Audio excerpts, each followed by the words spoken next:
After a rainout yesterday, Game 30 of the Cape League season is right here at Spillane Field. Wareham and Brewster set to go at it for Game 1 of this home and home. And with that, welcome into the Wareham Gatemen pregame show, brought to you by Cranberry Federal Credit Union. That's Joe Henry. I'm Adam Hipsky. Joe, the Gatemen get away with no travel yesterday on its way to Eldridge Park. Instead, back-to-back home games here as they continue this home stretch. Yeah, it's kind of a nice coincidence for a team that had such a condensed schedule heading into the All-Star break. And you thought with this stretch there's going to be a similar story for a team that's already been through a lot in terms of the fatigue issues that they've had. So to not have to travel all the way out to Orleans, pretty much the furthest destination on the Cape, it helps out this team, and it's now a chance for another cross-divisional win against a Brewster team that has already clinched a postseason spot. They've been fantastic, but they've been a little susceptible of late, especially with that pitching staff, and the Gatemen, meanwhile, have really gotten the bats going. Yes, they have, and we'll continue on that pitching staff note.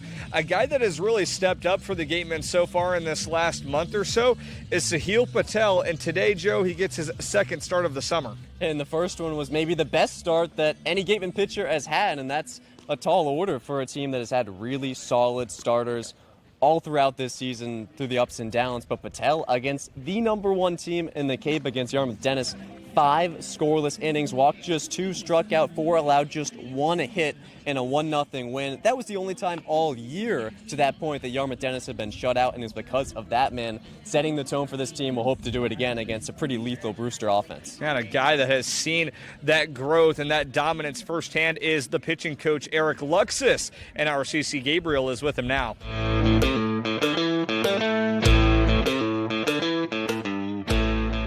Thanks, guys. Here with Gatemen pitching coach Eric Luxus. Coach, most times that we talk, you bring up the word competitiveness when it comes to your players. A 9-3 win over Harwich on Monday. A great time for your guys with the arms. Where did you see that competitiveness show up the most? It's just trying to get on a run, and our guys took the bull by the horns on the mound the other night, and, we swung it really good too. But we threw out 4 guys out there, and, they did their job. They executed what we had for the game plan. We threw a ton of strikes. We hit all 4 categories that we look for from a pitching staff, and when you do that, you're going to win. One of the names that come to mind is Jake Schweitzer. He was one of the guys you saw a little bit later in the game. He has the lowest ERA within your entire team. What's been your favorite thing watching him play this season? Just the way he goes about it. He's a really fun guy to have on your team. He's got a great personality. He's a really good competitor, and he knows who he is. He's comfortable in his own skin. He has fun out there. He's throwing some invisiballs right now. You never know what's coming, and it's been fun to watch him go and manipulate it and handle his business. It's another thing that you can continue to mention to me, the idea of identity with your players. Why is identity so important in the game of baseball? Because these guys have to know who they are. Ultimately, we're here as coaches, but the players need to be their best coach. And when you get players that don't really know why they're good, you have to kind of teach them why they're good. But once guys understand who they are, then, once they become their best coach, that's when they really start to take off.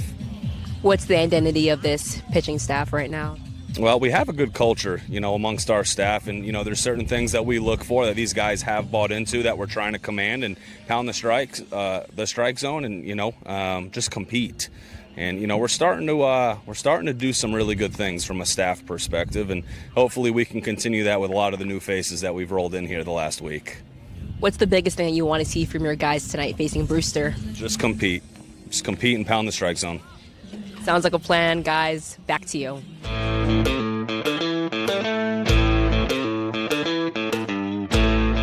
Thanks so much, CeCe. All right, Joe, this is a Wareham team that's still right there in the thick of that playoff race.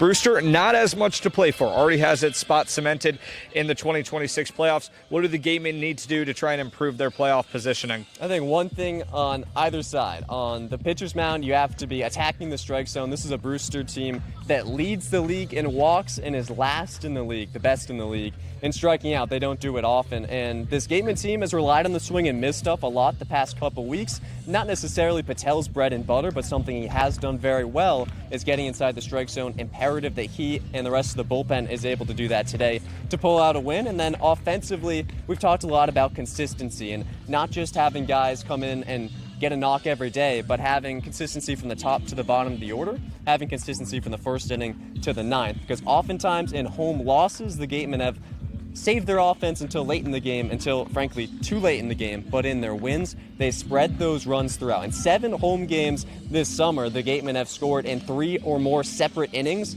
They've won all 7 of those games. That's the key tonight. Okay, Joe. Not to say that the Brewster Whitecaps don't have anything to play for right now. Even though they've locked in their spot in the playoff, they can still improve their positioning and also secure home field advantage in that first round. Game 1 of this home and home tonight. Game 2 tomorrow at Stony Brook Field. First pitch right around the corner.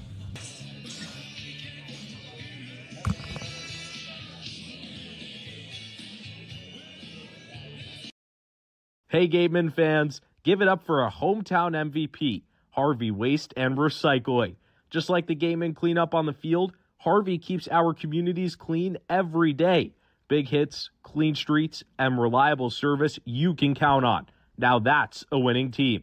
Visit elharveynewbedford.com or call 508-995-0544. Harvey New Bedford, keeping Wareham game ready all season long. Searching for a golf cart, street legal low-speed vehicle, or utility vehicle? Come visit C2 Vehicles in Wareham or online at c2vehicles.com. Trusted across the South Coast, Cape and Island since 1978, C2 Vehicles has the ride for work, play, and everything in between. Broken PS5 or Xbox?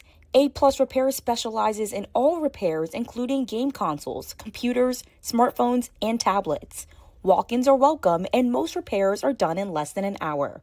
508-962-2394 or aplusrepairs.net for more info. Reed Custom Soils, a subsidiary of the AD Makepeace Company, is New England's most experienced precision soil blender.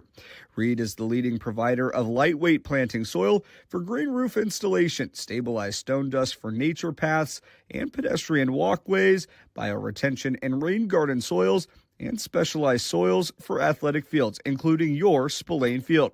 To learn more, visit reedcustomsoils.com.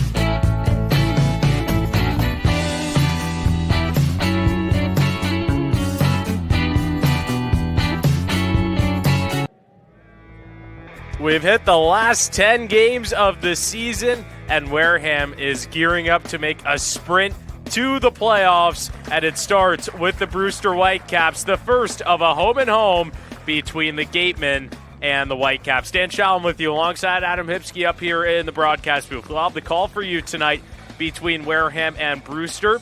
Adam, two teams that are at very different points in the season. Wareham just a game back of Cotuit coming into this, and Brewster solidly in control of second place out in the East. Certainly, when you look at the playoff picture, Wareham with a lot more to play for than what Brewster does, but Whitecaps still trying to secure home field advantage in the playoffs, trying to get that second seed. They're in the driver's seat for it, but every win, you get a step closer, and today they try and take that step closer for Wareham. You've got a game across the league that you're very interested in with Cotuit and Bourne, and you try and pull yourself within, that game with the Kettleers as you've hit this sprint, like you said, Dan.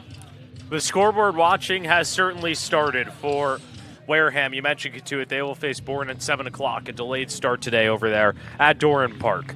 But back to tonight's matchup, Wareham trying to get it done. They've got Sahil Patel on the bump. We'll get to him in a little bit. But how about Connor Cuff? He's been stringing it together for Wareham as of late. He's played in 9 games, and in 3 of those, he's had 3 hits. Oh, he's been so dominant, Dan, and what a breath of fresh air that Connor Cuff has brought. Joined the team back on July 3rd, and that's really when it felt like this offense has started to turn the corner. A 3-for-4 day in his debut, and since then, he has really been steadily dominant. It hasn't been a guy that's been, he's stringing together these 5-game hit streaks, then he's hitless for 5 games. No, he has been consistently producing and has now become a mainstay in the top of this Gatemen lineup. And on the other side of things, Michael Torres, the center fielder tonight for Brewster, has been swinging it really well. A 300 batting average for him. Yeah, top 5 in the league, the rising junior out of Miami.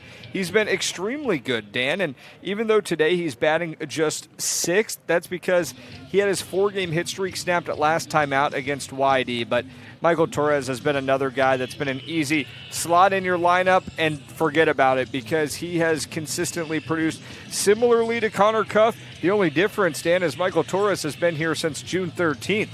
He's been here since the very start. And the man on the mound today for Wareham is Sahil Patel, who had a magnificent outing last time. 5 innings of 1 hit ball against the league best YD Red Sox. What a story it's been. Patel, a guy that tossed to an 8.71 ERA across 20 2/3 this past spring at Ohio State. You didn't know what you were going to get out of him, but now here he is, 7 2/3, and he hasn't allowed an earned run, Dan. So it's a guy that you thought, okay, this might be a middle inning bullpen arm. Well, no, he's stepped up and stepped into some pretty big shoes with how good Wareham's starting pitchers had been in the front half of the year.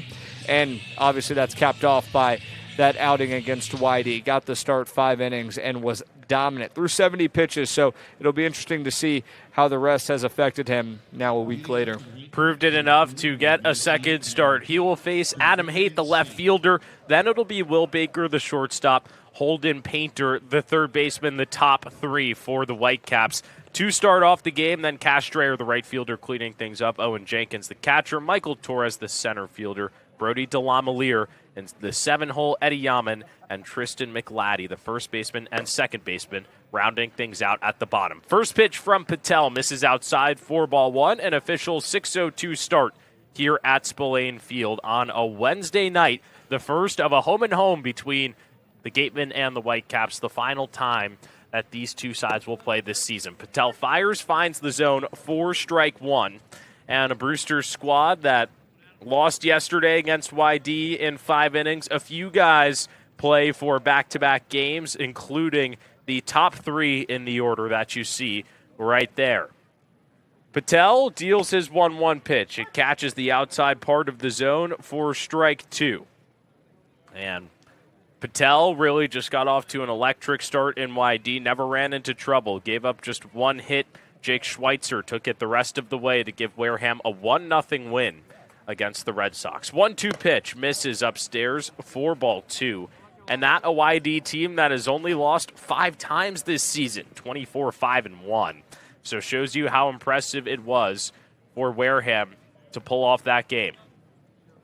2 strikes against the leadoff man Haight. The pitch chopped over to the left side. Patel's going to have to field himself. He fires towards the bag, makes it there in time, and there's 1 down. Really nice job from Sahil Patel off the mound. That's usually a little bit further than what your average pitcher that's going to make a play on a comebacker has to make. You see him right there, travels a little bit. Cuff could have charged and with a full head of steam thrown, but still, Patel sets his feet, turns, squares up, doesn't allow an errant throw, right on the money, and there's 1 down. So with 1 down, it'll be Will Baker, the shortstop, batting from the left side, left on left for the first time in this game. First pitch from Patel. Popped up behind home plate. Clark might have a play on it. He's under it. And there's 2 outs. We speak of Levi Clark. Here's what the defense looks like tonight for Ryan Smythe. It is Clark behind the plate, Connor Cuff at third, Henry DeGiorgio is at short. And then it's R.J. Hamilton, Dylan Passo rounding out the infield, Dubovic, Cruz, and Apple in the outfield. This is the ideal lineup for Ryan Smythe and the consistent defense he wants to play. Well, exactly. And with the departure of Tony Lira, Dylan Passo has kind of moved into that role as probably your everyday first baseman, and especially Levi Clark as the catcher has been far and away the best defensive option for the Gatemen this summer. First pitch here to Holden Painter, misses down low, 4-1. DeGiorgio's really been a standout over there at short. Cuff has picked it up. Dubovic's a great glove out there in left field. And Clark has been Wareham's best catcher behind the dish, 5 for 16 on stolen base attempts, 31% mark. Patel's 1-0, finds the zone, 1 ball and 1 strike. Brewster took the first 2 games in the season series, 5-3, one at Stony Brook Field, where Wareham will go tomorrow, and the last one here at Spillane. 1-1 pitch. Misses down low. Joe Caraco, the home plate umpire tonight. Marvich Gomez over there at first, and Ryan DeMare at third rounds out the umpiring crew.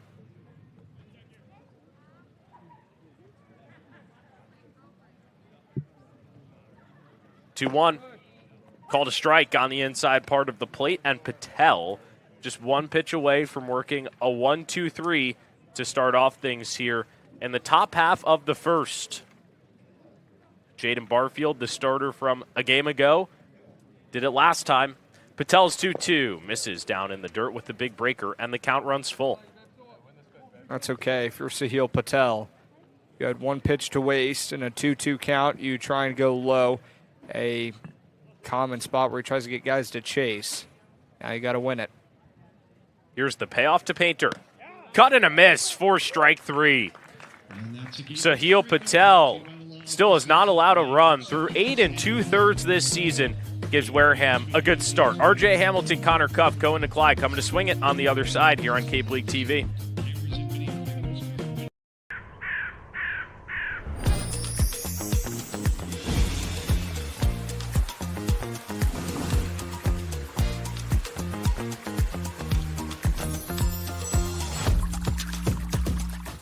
Hey, it's me, Wizzy. Water Whiz is the ultimate vacation.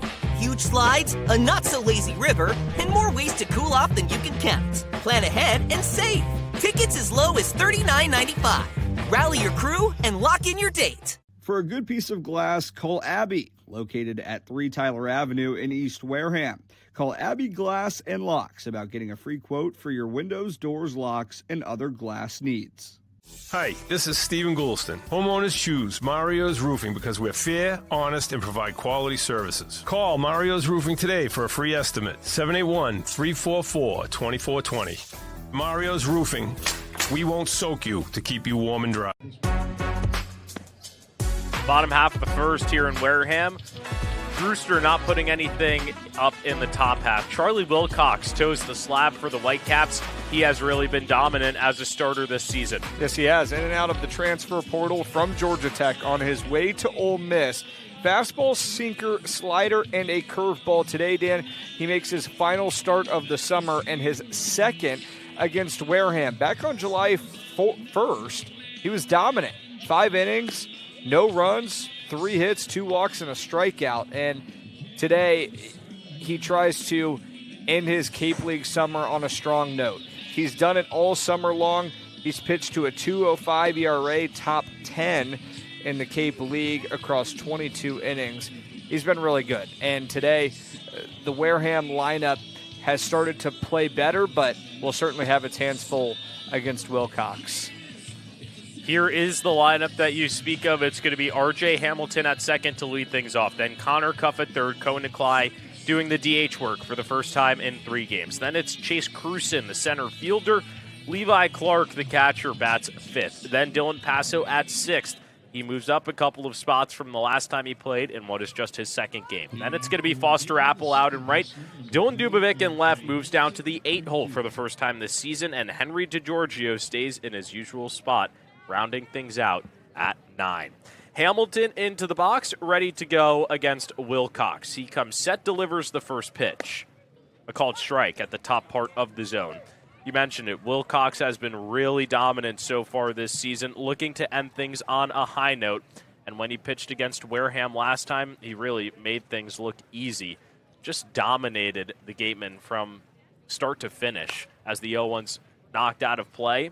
Wareham crept back into that game when the bullpen came on for Brewster, put up 3 unanswered runs, actually had a chance to win that, bases loaded in the bottom half of the 9th, but couldn't get it done when they were trailing by 2, dropped that game 5-3.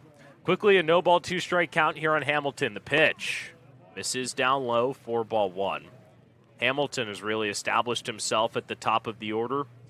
He's up to 260 on the season through 23 games, and in 4 of the last 5 games has hits out of the leadoff spot. Here's the 1-2. Just misses top part of the zone. Count goes to 2-2. And Wilcox, Adam mentioned the mix, but it's headlined by the fastball at 40% usage. Then he secondaries with the sinker and the cutter. The only off-speed being the curveball at 20% usage. 2-2 pitch, ground ball up the middle. That's going to get through. And it's a leadoff single for R.J. Hamilton. He reached base to start things offensively last game for Wareham. Came around to score in the first and looks to do the same here against Brewster. Great approach from R.J. Hamilton. Wilcox left him one middle, right there in a 2-ball, 2-strike count. But Hamilton, after getting behind 0-2, saw a couple of pitches away from the zone, stayed patient, didn't chase, stayed true to his approach, and then sent it right up the middle for a base hit. So now it's Connor Cuff who's been swinging the hottest bat on this Wareham lineup. 3 for his last 5 in the game against Harwich. Had a double, 3 RBIs, looks at a first pitch strike. But beyond that, he's got 3 different 3-hit games, and he's only been with Wareham for 9. So he has really been swinging it well. Looking to make an early impact with Hamilton over at first. He gets a big lead. Wilcox waits. Here's the pitch. Catches the top part, and it's 0-2. Back-to-back no-ball, 2-strike counts for Wilcox to start the game. And if you're Cuff, you're trying to do the same thing that R.J. Hamilton just did. Make sure you command the zone. Don't chase, because right now this is when Wilcox will try and get you out of your comfort zone. But first, a pickoff attempt on Hamilton. He is most definitely a stolen base threat. He is 11-for-13 on the season, and that ranks first among the Gatemen.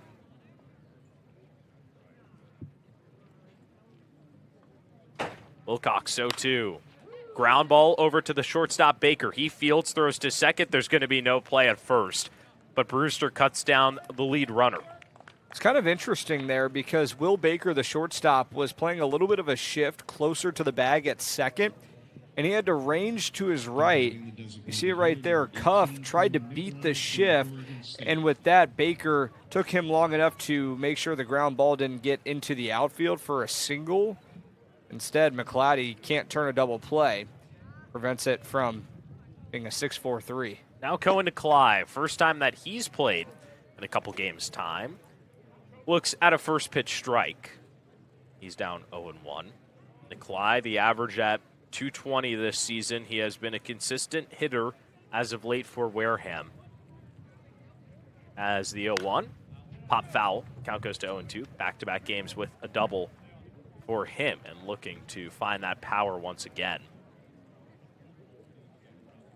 Participated in the home run derby as we take a look at the Whitecaps defense. Owen Jenkins behind the plate. Holden Pantier at third. Will Baker, like we said, at short. Tristan McLady at second. Eddie Yaman over there at first.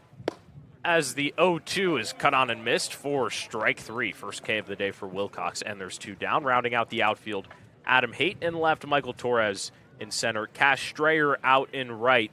Baker and McLady are the 2 that I look at, Adam. They've only been here a couple of games. McLady has 2 errors in his first 2 games. That could be something to watch for Wareham. Put pressure on him, and it's not going to be a game plan where it's, okay, let's try and force the ball out to the right side of the infield and make McLady make plays. But instead, it's unlike Cohen Nikolai, you want to try and put in play and put a little bit of pressure on the defense. Now Chase Cruson with 2 down. First pitch in there for strike 1. Cuff still over there at first after he grounded into the fielder's choice. It's been impressive from Wilcox. He has gotten back-to-back outs after issuing the leadoff single. Here's the 0-1. Just misses in the top part of the zone. Count goes to 1-1.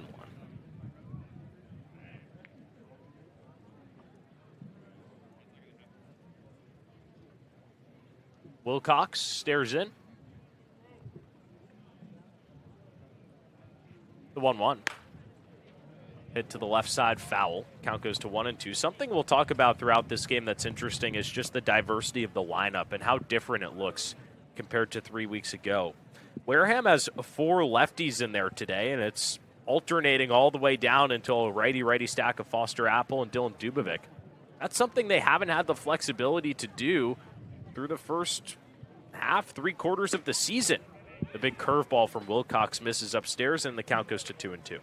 Yeah, it definitely is interesting. And you look at 2 of the left-handed hitters in this Wareham lineup, 3 of them actually joined the team in July when it comes to Cuff, Cruson, and Paso. So, yeah, it certainly was a big point for Ryan Smythe when you look at the reinforcements, is adding some versatility and getting some left-handed bats in the lineup.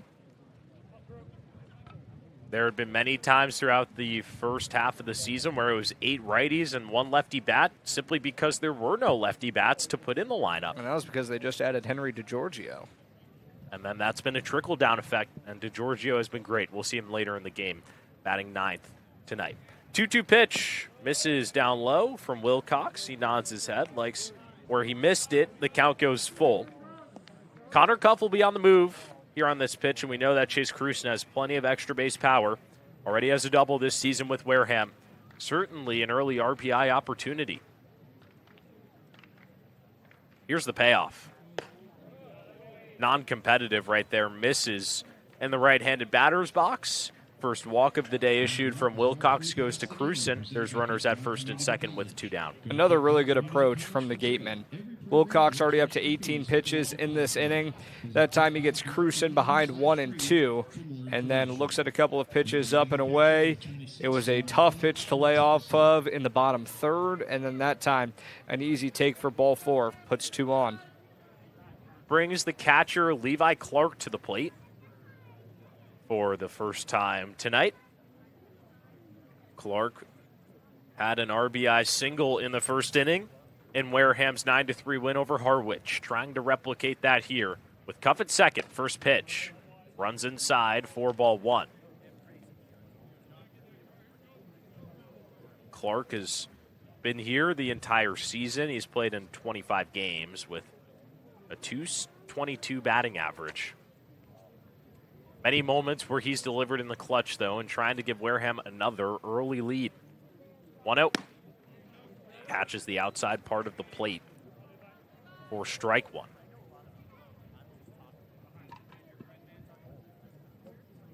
And Wilcox, in his start here against Wareham last time, did allow 2 base runners in the first inning, but turned a 6-4-3 double play to get out of it.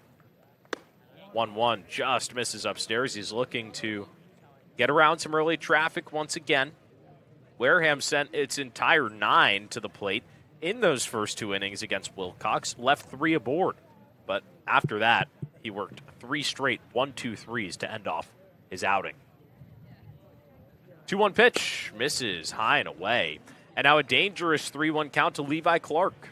Wilcox has been missing much greater than what he usually does. A lot of pitches that have been easy takes for Wareham hitters. And you don't want to give something to hit here to Clark. 3-1. Popped up in foul ground on the right side. The first baseman, Eddie Yaman, against the fence, and that one goes out of play. So another full count here with 2 outs. Both runners will be on the move. Another chance to bring home a run, maybe 2. And Clark got away with one there. Swinging at a 3-1. Get a little bit jammed. Wilcox left him a cookie, but Clark couldn't turn on it. See what Wilcox goes to here. A big payoff pitch early on. Here it is. Popped up in shallow right field. McLaddy is called off by the right fielder Castrayer, who makes the play for the 3rd out. So Wilcox gets out of the jam here in the bottom half of the first. He does a nice job of working it and stranding 2. Adam, last time for Wareham was Harwich, a game in which that they just got ahead first and really controlled from start to finish. It all started in that first inning, Dan. When R.J. Hamilton leads it off, he walks, Connor Cuff follows, doubles, and brings Hamilton home, and then Levi Clark with an RBI single that brought home Connor Cuff. 3 batters in, a 2-0 lead. You're not going to lose a ton of times when you get out to that start, but it was the continued domination. You saw it right there on the scoreboard. Wareham had a 4-0 lead, and they continued to pour onto it. Harwich did start to battle back, though. The 2-run blast from Ty Smolinski over the right field wall, but that was all Harwich could really muster. A 9-3 Wareham win. Capitalized on a ton of opportunities that presented themselves, and that's what you have to do. And right there, Mariners with a little bit of a defensive blunder, and then when it's there, take advantage. They did that. Well, I think the thing I found most impressive was that Wareham was 7 for 12 with runners in scoring position in this game. But even better, 5 for 7 with runners in scoring position and 2 outs on the board. Exactly. And 2 out hitting and 2 strike hitting hasn't been a strength of Wareham at all. And it's never easy to get hits in those situations because pitchers can pitch around you and whatnot. But Wareham had probably the most mature approaches that I've seen really all season with them. And I think right now when you look at this lineup, and talked about it a little bit earlier, but the increased versatility and different options that you can put into different situations. We've seen Ryan Smythe get more aggressive in pinch hitting situations, and I think all of that has somewhat combined to give the Gatemen a little bit of better offensive production. Certainly has. Everything's starting to come together for the Gatemen at the right time. Here in the top half of the second, though, Brewster looks to break through. It's 4-5-6, Cash Strayer, Owen Jenkins, and Michael Torres. Still going against the starter, Sahil Patel, in his second inning of work. Here's his first pitch. It catches the outside part of the plate for strike 1. And just to put into context how dominant Patel was last time against YD, he only allowed 1 hit. There were only 3 runners left on, 2 walks, 1 runner in scoring position. And that came in the first inning as the 0-1 misses down low, 1 ball, 1 strike. He was just pitching efficiently, letting the defense do the work. He only had 4 strikeouts. It wasn't like he was getting everyone with the swing and miss, but was just a confident outing for him. 1-1 misses upstairs. The count's 2-1. Yeah, and give Sahil Patel a ton of credit. All rightfully deserved. He came in and dominated a YD lineup that was really good. But he only did 5 innings of the work. It was Jake Schweitzer that came into the game and controlled once again. 2-1 slapped into right field. Coming in on a line, though, to make the play is Apple. A hard hit ball results in an out to start off things here in the top of the second. Yeah, but Schweitzer, just to finish up that last thought, when you can only throw 2 guys in a summer game like this and have them work as efficiently as they did and limit the walks and have the defense trust them, pound the zone, it's a rarity. And Patel set the table for Jake Schweitzer, and those two both pitched a very good game. Patel now facing the catcher, Owen Jenkins. He deals a first pitch strike to him. Catcher from Texas Tech cuts and misses for strike 2. Spent this past season with Kentucky, heading to the Red Raiders next year. And Schweitzer followed up that outing in YD with another 4-inning no-run performance against Harwich last time out. He is 8 innings without a run. Really impressive. 0-2 from Patel, lined into left field. That ball is down. There's the first base hit of the day. First base runner as well for Brewster comes here in the top of the second with 1 down. Yeah, kind of interesting. The left-handed Cash Strayer had a line drive out to right field, and then the right-handed Owen Jenkins with a line drive to left. A couple of guys that yank one to the pull side, but that time Jenkins starts to drop a little too quickly for Dylan Dubovic to make a move on it. Jenkins now with hits in 4 of his last 6, breaks 0 for 4 spell for him. Now Michael Torres at the plate. You saw the numbers there, really impressive. First pitch from Patel misses down low. Torres with a .308 batting average on the season. That's tied for 4th in the CCBL. And he has just been really good this season at hitting situationally. Trying to spark something here for Brewster. 1-0, popped out of play behind the plate. Did struggle against YD last time out. He went 0 for 3, a pair of strikeouts. That lost him his 4-game hit streak. But looking to get it back here against Patel. 1 ball and 1 strike. Jenkins over at first. Patel gives a look over at him and comes home. Breaker misses upstairs. 2 balls and 1 strike. The rising junior from Miami going against his college teammate out in left field, Dylan Dubovic, today. 2-1. Pop to the third base side, foul. 2 balls and 2 strikes. Brewster has looked much more on Patel's pitches here in the top of the second than they did in the first, but Patel is still very much in a position where he's not in any trouble, at least not yet. 2-2. On the move is Jenkins. It's a ground ball over to first. Took Paso out of position. Going over to third is Jenkins, and there's runners at the corners after the hit and run. Doesn't get much better than that, does it, Dan? Michael Torres fights it off, and see the pitch from Patel. Torres just flares the hands out, gets a piece of it, and perfectly placed hit and run. Brewster in business. See if they can capitalize here. First time that they have had a runner in scoring position today, and they've tacked back-to-back hits on Sahil Patel. Now Brody DeLamiere, the DH at the plate. Left on right. First pitch. Big cut and a miss for strike 1. DeLamiere, known for the power, 246 batting average, pair of doubles. Has a lone home run on the season. That came against Wareham here on July 3rd. And Brewster would certainly love that power right about now. 0-1. Misses high and away for ball 1. This is a position that Patel was not in the last game against YD. He did not allow a base runner to get past second base through 5 innings. So trying to work around it here. Obviously the double play in order. The 1-1. On the move is Torres. The pitch is a called strike. Throw down to second is not there in time. And now there are 2 runners in scoring position and a 1-ball, 2-strike count to Brody DeLamiere. It was kind of a weird one there from R.J. Hamilton. You see Clark with a good throw down, and then Hamilton kind of wanted to stay squared to the plate to see if Jenkins would take off, and he never did. Not to say that he would have gotten Torres, but either way, didn't give himself much of a chance. Here's the 1-2. Misses outside, goes off the glove of Clark. Charging home is Jenkins. There's going to be no play, and Brewster's on the board. Torres moves up to third, and it's 1-0 Whitecaps. It's a tough one for Sahil Patel. It's one thing to try and pitch away from DeLamiere with 2 into scoring position, but you never want to be that off target because with the amount of room behind home plate, Levi Clark had no chance of flagging that one down and throwing it to Patel in time to prevent a run.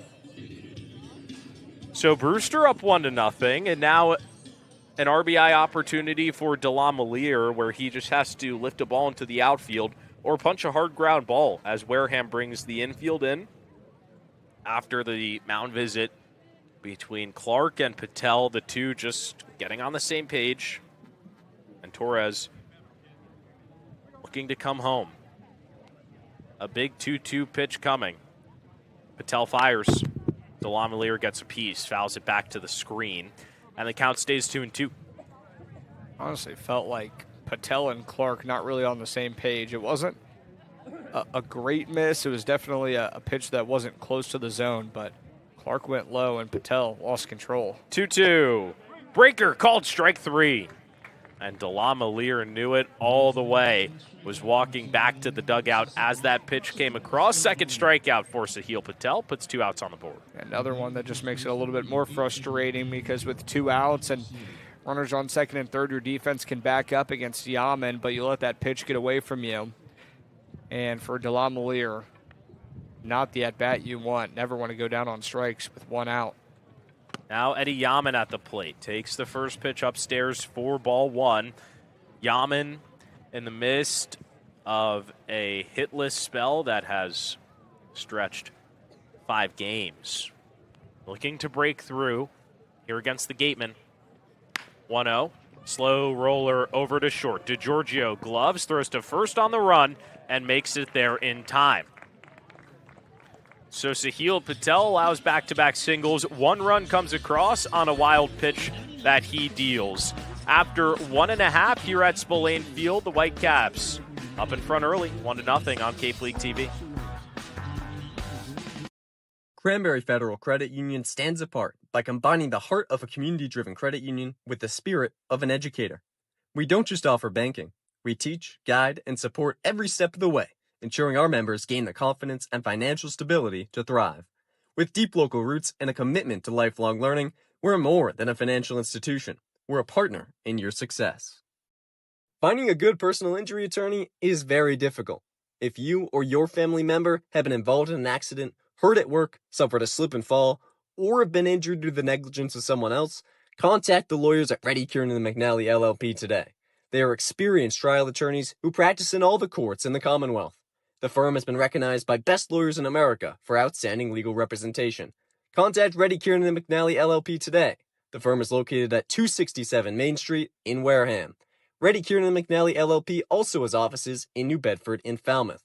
Call 508-295-0286 or visit their website at www.rkm-law.com. Cranberry Federal Credit Union has been proudly serving the community of Wareham since 1962. Please check out our rates for your borrowing needs. For the parents of children, explore a Cranberry Kids Club account and its 5% annual percentage rate for the first $500 deposited. Cranberry Federal Credit Union. We are harvesting financial success. We've hit the bottom half of the second here at Spillane Field. Dan Shalam with you alongside Adam Hipsky in a 1-0 ball game favoring the Whitecaps. You see the season series so far between the two. Brewster leads at 2-0. Both have been 5-3 losses in both games in which Wareham was in it and had a chance to win. Yeah, it kind of felt like a little bit of a similar story, but that was when Wareham had yet to put some of these new pieces into the lineup, and now it feels like everything has started to shift. More competitive at-bats, better length from your starting pitching, bullpens that can give you 3-4 innings on a nightly basis and slam the door. They speak of new faces. Dylan Passo, one of them. His second game with the Gatemen, leading things off. He's up 2-0 here in the bottom half of the second. It is the 6, 7, 8 hitters for Wareham. It'll be Foster Apple and Dylan Dubovic after Passo. That the minimum here in the bottom of the second. 2-0. Finds the zone for strike one. It wasn't Will Cox's cleanest start to the game. Had runners at first and second with 2 outs, but he worked around it. Stranded 2. 2-1 pitch. Just misses upstairs. 3 balls and 1 strike here to Dylan Passo. The man from Notre Dame heading to Wake Forest next year, where he batted .294 with 25 RBIs. 3-1 pitch. Finds the zone, and the count runs full. So Passo raked at Notre Dame. Spent the first half of this season with the Kingsport Axemen down in the Appy League. .275 batting average, 27 RBIs. Payoff pitch is a fly ball into right center field. Cash Strayer moves over to make the play, and there's one down here in the second. A good bounce back there from Wilcox after missing 3 pitches in nearly identical spots up and away. He comes in with back-to-back pitches that were middle in, and Passo kind of got jammed on both of them. And a nice job from Wilcox, true hitter's advantage that he worked his way back from. Now the right fielder, Foster Apple. First pitch. Big breaker that finds the zone for strike one. Apple at 167 so far this season. That through 26 games, but has been looking a lot better as of late. 0-1. Misses upstairs. He got his first RBI since the 29th of June, last time out against Harwich, where he went 1 for 4. Put Wareham up 3-0 in that first inning, and the Gatemen never lost that lead en route to the 9-3 victory. 1-1 pitch. Curveball misses inside. 4-2. And it's easier said than done, but it's kind of remarkable how some of these guys can play with such a weight lifted off of their shoulders after committing in the transfer portal. Foster Apple feels like a brand new player. 2-1, fouled off the mask of Jenkins behind the plate. You mentioned that. Apple going from Stetson to USC Upstate for next season. And looking to finish out the year strong with the Gatemen. 2 balls and 2 strikes on him. Wilcox winds and fires. And the breaking ball misses down low. The count runs full. Back-to-back full counts. Yeah, and for Wilcox, a guy that's been this dominant all summer long and was extremely good against Wareham the first time around. Even the Gateman getting this deep into his pitch count's big. Payoff. Curveball is rolled over. He's up to 35 pitches, has tossed an inning and a third so far. It's been lots of long, drawn-out counts that have really made Wilcox work, but you would expect that Jamie Shevchuk would let him go the distance here in what will be his final start of the summer. Wilcox ready in a 3-2 count. Here's the payoff pitch. Cut on and missed for strike 3. Second K of the day for Wilcox. Puts 2 outs on the board here in the bottom of the second. Apple stayed patient with a couple of pitches, and that time Wilcox just gets the best of him. Keeps Apple off balance, did a nice job of mixing his pitches, whether he was in front, behind, didn't matter. Stayed patient, and that time outlasts Apple. Now 2 outs. Dylan Dubovic, the left fielder tonight, steps in. Wilcox steals. First pitch, ground ball to the third base side, gets below the glove of Pantier into left field. And it's a 2-out base knock, second hit of the game for Wareham here at the bottom of the second. Yeah, just pulls it to the near side, and Dubovic stays ready. After Wilcox kind of went through a marathon of an at-bat, Dubovic thought he could pounce while he might be a little bit sleepy. He does just that. 2-out single. Back-to-back games now where Dubovic is aboard. First pitch here to DeGiorgio is a ball down low. DeGiorgio batting from the left side, the last batter here in this 9. The shortstop has really been doing well. Reached all 4 times that he went to the plate in Wareham's last game against Harwich. Finished with a 2-for-3 line, a double, pair of RBIs, a walk. He's really been killing it. Reached on the fielder's choice, which counts as the 1 at bat where he went down. Checks his swing here on the 1-0. Does go around for strike 1. And it's really felt like DeGiorgio has been a second leadoff guy. He's been setting the table for this Wareham offense, setting the rest of this top half for success. Trying to keep this inning going. 1-1 pitch. Called strike, top of the zone. Yeah, and especially when you have DeGiorgio in the 9 spot and Hamilton becoming a mainstay at the 1st spot, because Hamilton can kind of learn what guys are throwing to DeGiorgio. What does a guy like to a lefty? What does he like to a righty? And those two being in that double leadoff spot together have been, I think, beneficial for both. Dubovic on the move. The pitch misses outside. Throw down to second, not in time.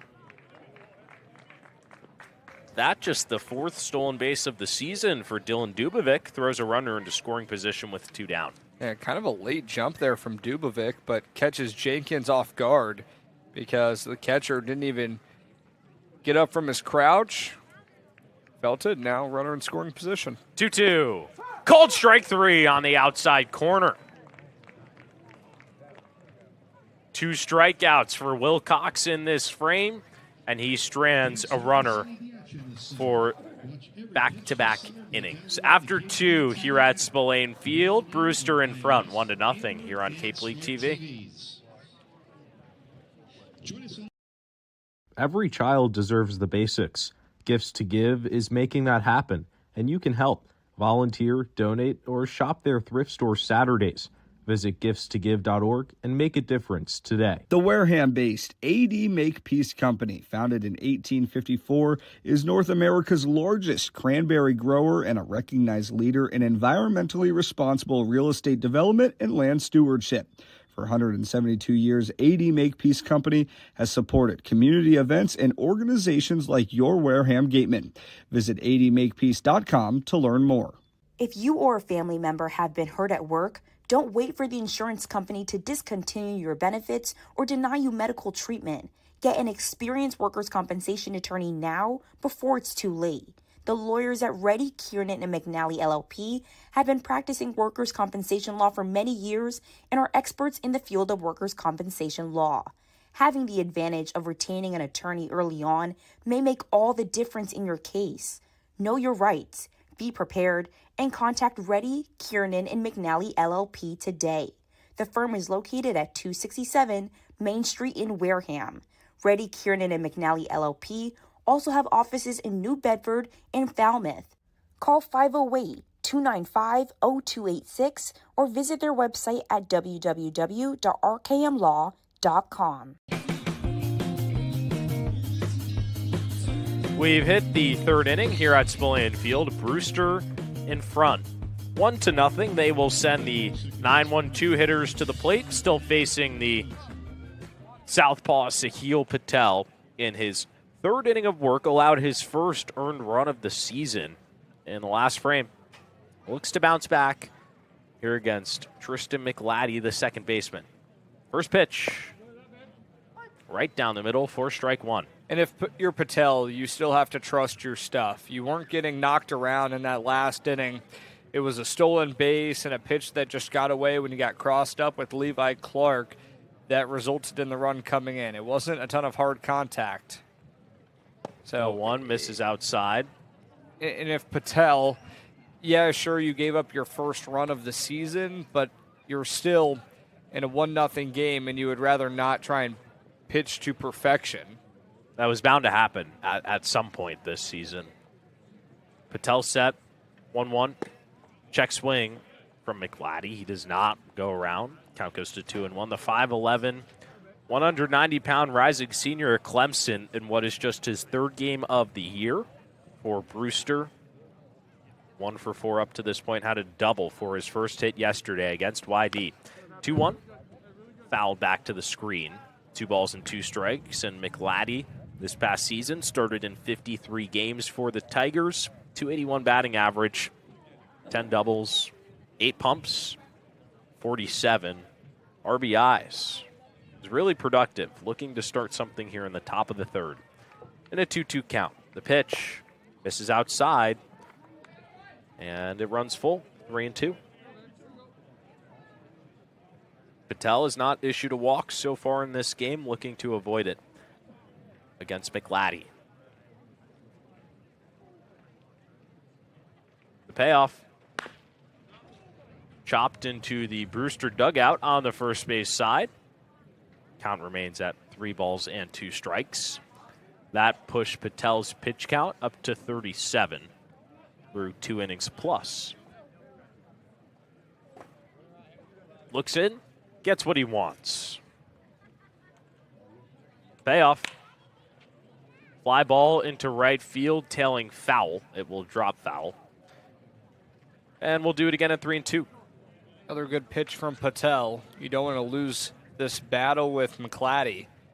And a couple of pitches that you found the zone and trying to make second baseman beat you. Not gifting him ball 4. Putting the leadoff guy on. He's put up a good fight here in this at-bat. As has Patel. Someone's got to win it. Here's the 8th pitch of the AB. Check swing from McLaddy, but it's a called strike 3 anyway. Third strikeout for Sahil Patel. Puts one out on the board here in the third. And that's masterful stuff from Sahil Patel. You go to the same spot where you put the other two. And if you're McLaddy, you're overthinking there. And when is he going to put the late breaker on it? That time, Patel just goes to the exact same spot, middle away. And McLaddy looks at it for a called strike 3 and 1 away. That was nice. Top of the order now Adam Haight, the left fielder at the plate, takes upstairs for ball one. He grounded out to Patel to start off the game. Finds himself in a 1-0 count. Here's the pitch. Fouled off behind the plate. 1 ball, 1 strike. Haight, in just his second game of the season, did not play yesterday for Brewster against YD. Did start the previous day against Falmouth. He went 0 for 2, was hit by a pitch, had a sacrifice in that one. Still searching for his first hit. 1-1, big cut and a miss. 4 strike 2. Spent part of the summer with the River Turtles of the Appy League. Played there for 7 games, batted above 275, and got the bump up here to the Cape. Also had 2 home runs. A 1-2 pitch, misses high and away. 2 balls, 2 strikes. Yeah, Patel right now approaching 45 pitches in the 3rd inning. Had a little bit of that control issue in his first couple of outings. The 2-2 offering. Haight is frozen with the breaker. And that is back-to-back backwards Ks for Sahil Patel here in the top of the 3rd, and there's 2 down. But it doesn't really matter when you can do that, right? On 3 straight pitches, you deal a first pitch ball up and away, and then continue to locate the zone, working 2 up, 2 down. When you get strikeouts on 4 pitches, that'll certainly bode well in the long run. Now Will Baker at the plate. The shortstop looks at strike 1. Patel looking for his second 1-2-3 inning of the game. Did so in the first against the top 3 hitters in the Brewster order. The 0-1 just drops the breaking ball in there. Masterful stuff from Sahil Patel. He is just 1 pitch away from striking out the side. Hunting for it. Looks in at Clark. Set at the belt and comes home. There it is. Strike 3 on the swing from Baker. Patel sits down the side, all by way of the K. After 2.5, you're at Spillane Field. Still a 1-0 lead for Brewster.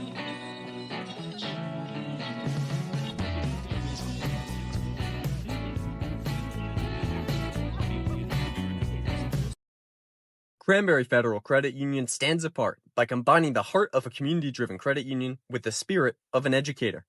We don't just offer banking. We teach, guide, and support every step of the way, ensuring our members gain the confidence and financial stability to thrive.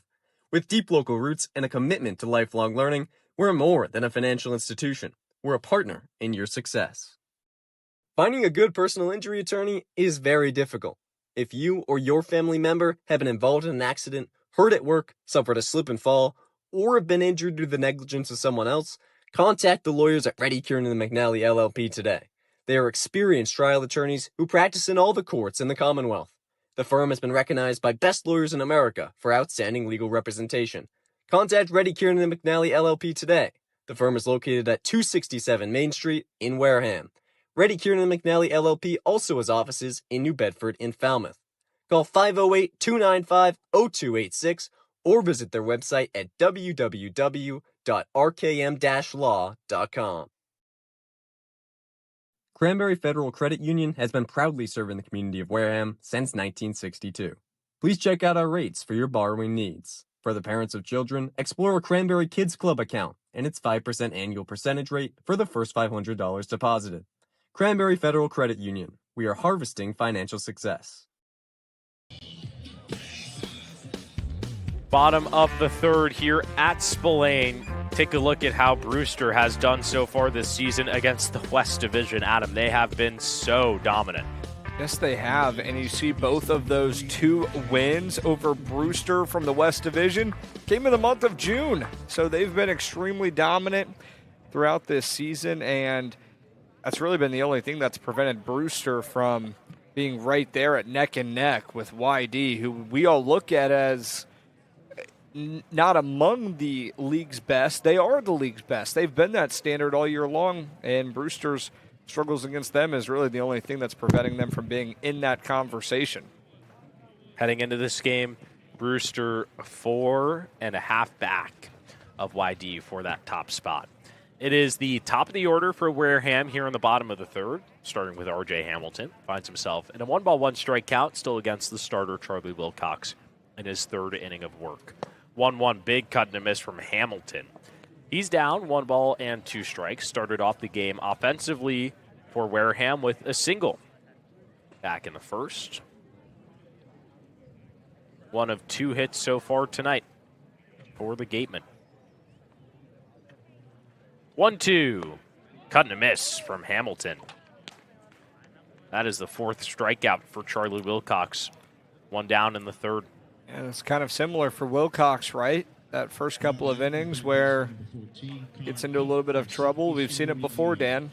Certainly have. The last time he pitched here at Spillane on July 3rd, faced 9 batters through the first 2 innings, left 1 on in the first, 2 on in the second.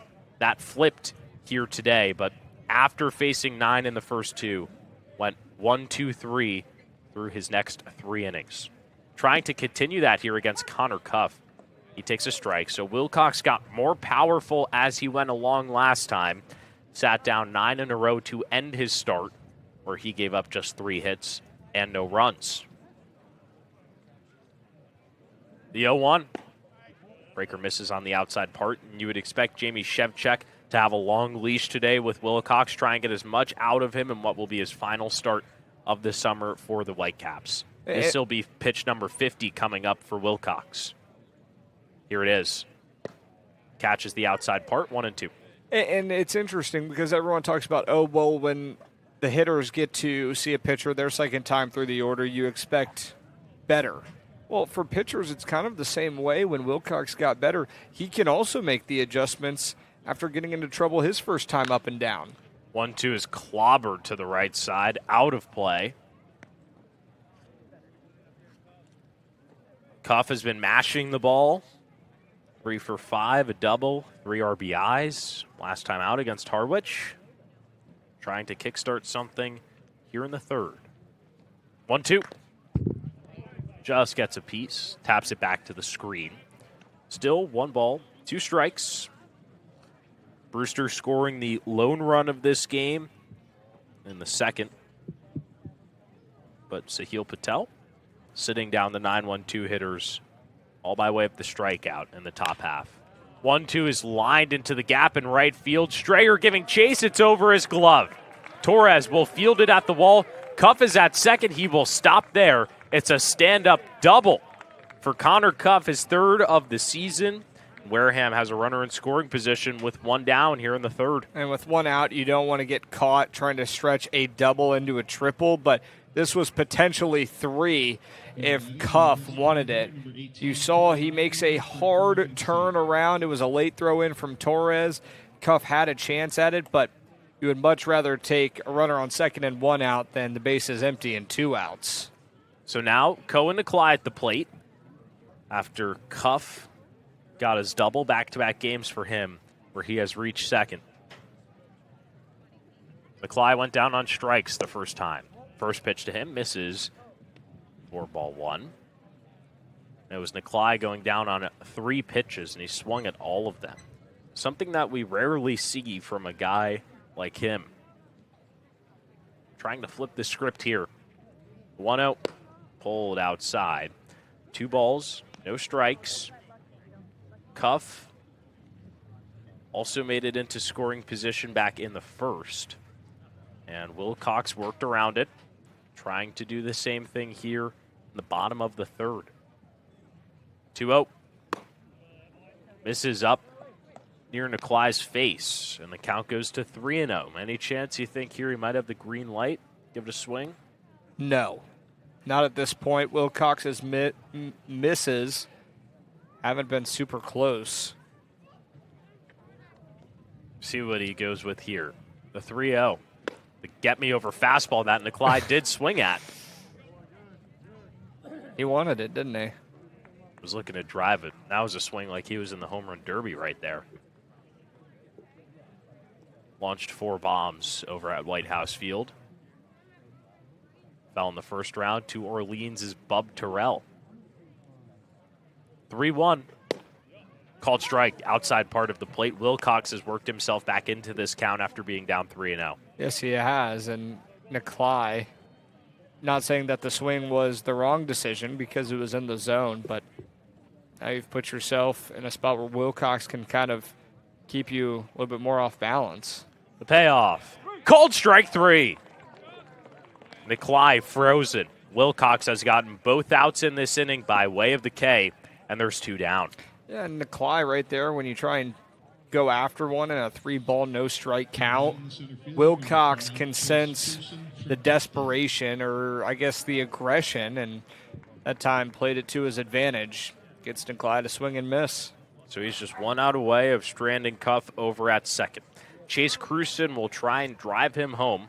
Walked against Wilcox back in the first. This pitch gets away from Jenkins going over to third. Is Cuff. He'll take the free 90 feet on the wild pitch. An easy job there. Gets away from Jenkins for a second. Now, doesn't get much better than this for Chase Cruson when an RBI opportunity comes. Just needs a base hit to tie up this game at 1. Here's the 1-0. Big breaker catches the top part of the zone. 1 ball, 1 strike. Wilcox, stranded Cuff in scoring position in the first. Trying to do the same here. 1-1. Big cut and a miss from Cruson. And Wilcox actually has worked around a runner in scoring position in each of his first 2 innings. Just 1 pitch away from getting out of it here. And the pitch count now up to 62. The 1-2 offering. This is upstairs. 2 balls, 2 strikes. Yeah, that approach right there is what can ultimately be the difference in ball games. If this is Wilcox's last inning, like I predict, then takes like that where they're close and in 2 strikes can be difference makers. 2-2 slapped over to the first base side. Yaman smothers it, takes it to the bag himself for the out. So no runs come across here on 1 hit, no errors.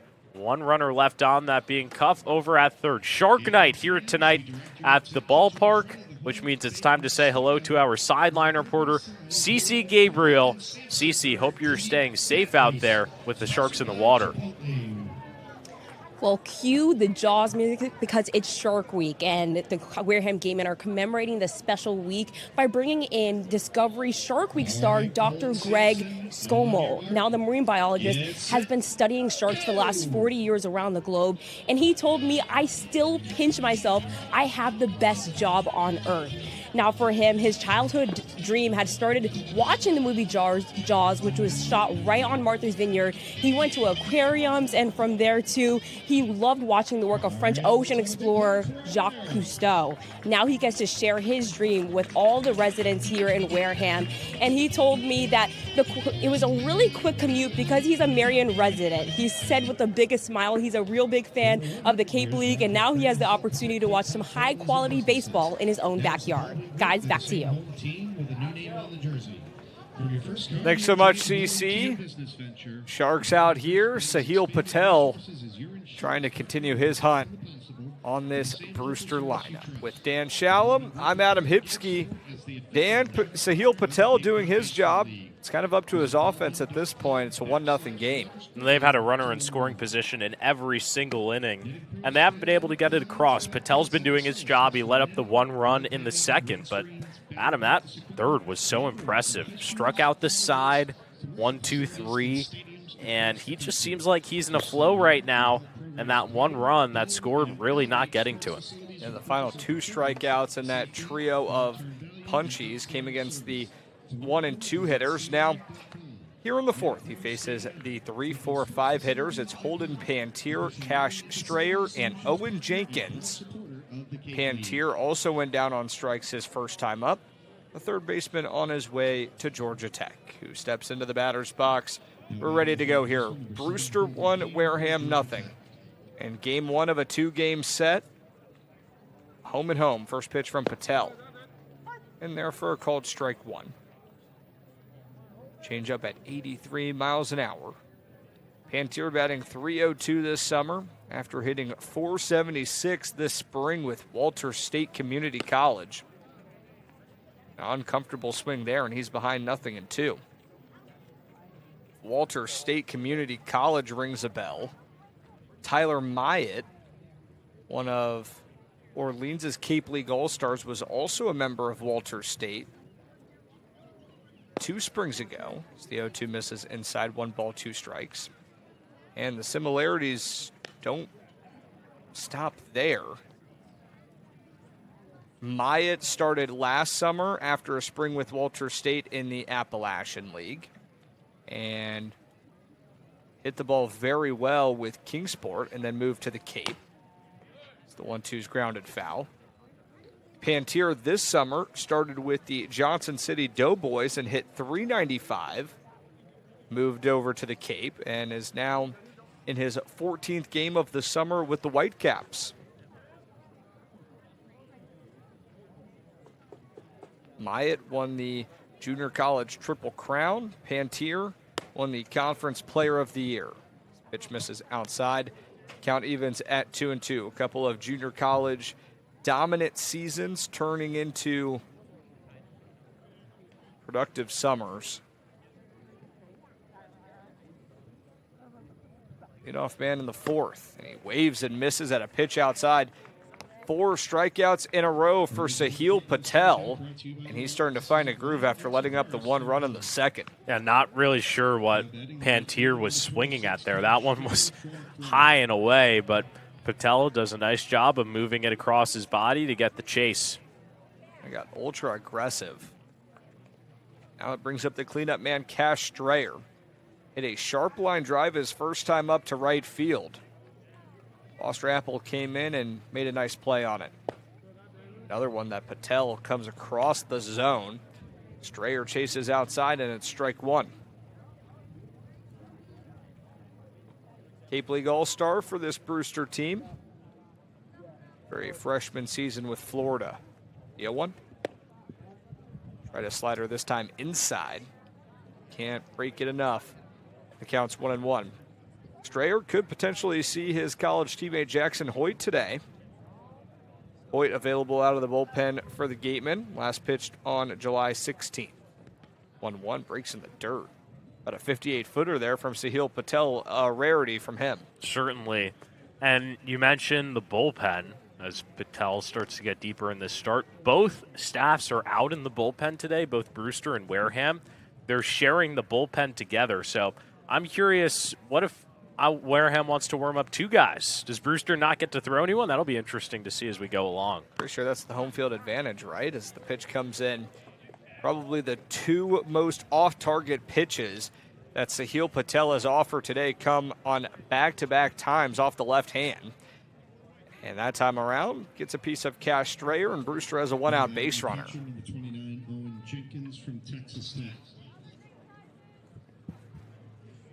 Now Owen Jenkins' turn to try and kickstart this Brewster offense. 1-0 Whitecaps lead. And Sahil Patel, I don't know what's gotten into him, but after that strikeout from Holden Pantier, he is struggling. Can't hit the zone right now. He just keeps pulling it into that left-handed batter's box. Bright side, he's facing a right-handed hitter right now in Owen Jenkins. Another one, and it's the exact same spot. Eric Luxus is out of the dugout, and that one you could sense where it was coming because Patel's, like you said, Dan, all of the misses, the exact same spot. Maybe it's something with the arm slot. Maybe a little bit of discomfort out there. Luxus is going to talk it over with him. I mean, he looked amazing in that 3rd inning, was just mowing down guys for strikeouts, and some of that control has just gone away here. And you don't want to say it's how deep he is into this game because Wareham, currently trailing 1-0 in the 4th, got 5 innings out of him against YD and was on that pace at the start of this inning and to end the 3rd. But right now, doesn't look too good, and now Patel tries to Battle back after the mound visit. Settle down. We'll see what the tweaks that Eric Luxus suggested and how they play out for Patel. 2 balls, no strikes. Runner on first. Cut on and missed, and that time does the job.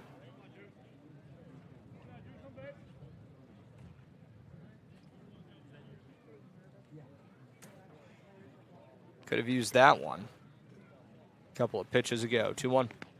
Another one that spikes on the dirt, and Strayer takes off for second. He'll have it easily. So Patel, after the mound visit, 1 good pitch, 1 not so good pitch. It's been mostly self-inflicted wounds, too. Gives up the hit by pitch, has put himself behind here in this count. He's got to battle. 3 balls and 1 strike on Jenkins, who singled and scored his last time up. Responsible for the lone run for Brewster today. Fouls it out of play. An aggressive swing from Jenkins after seeing what Patel has done here in this last handful of pitches.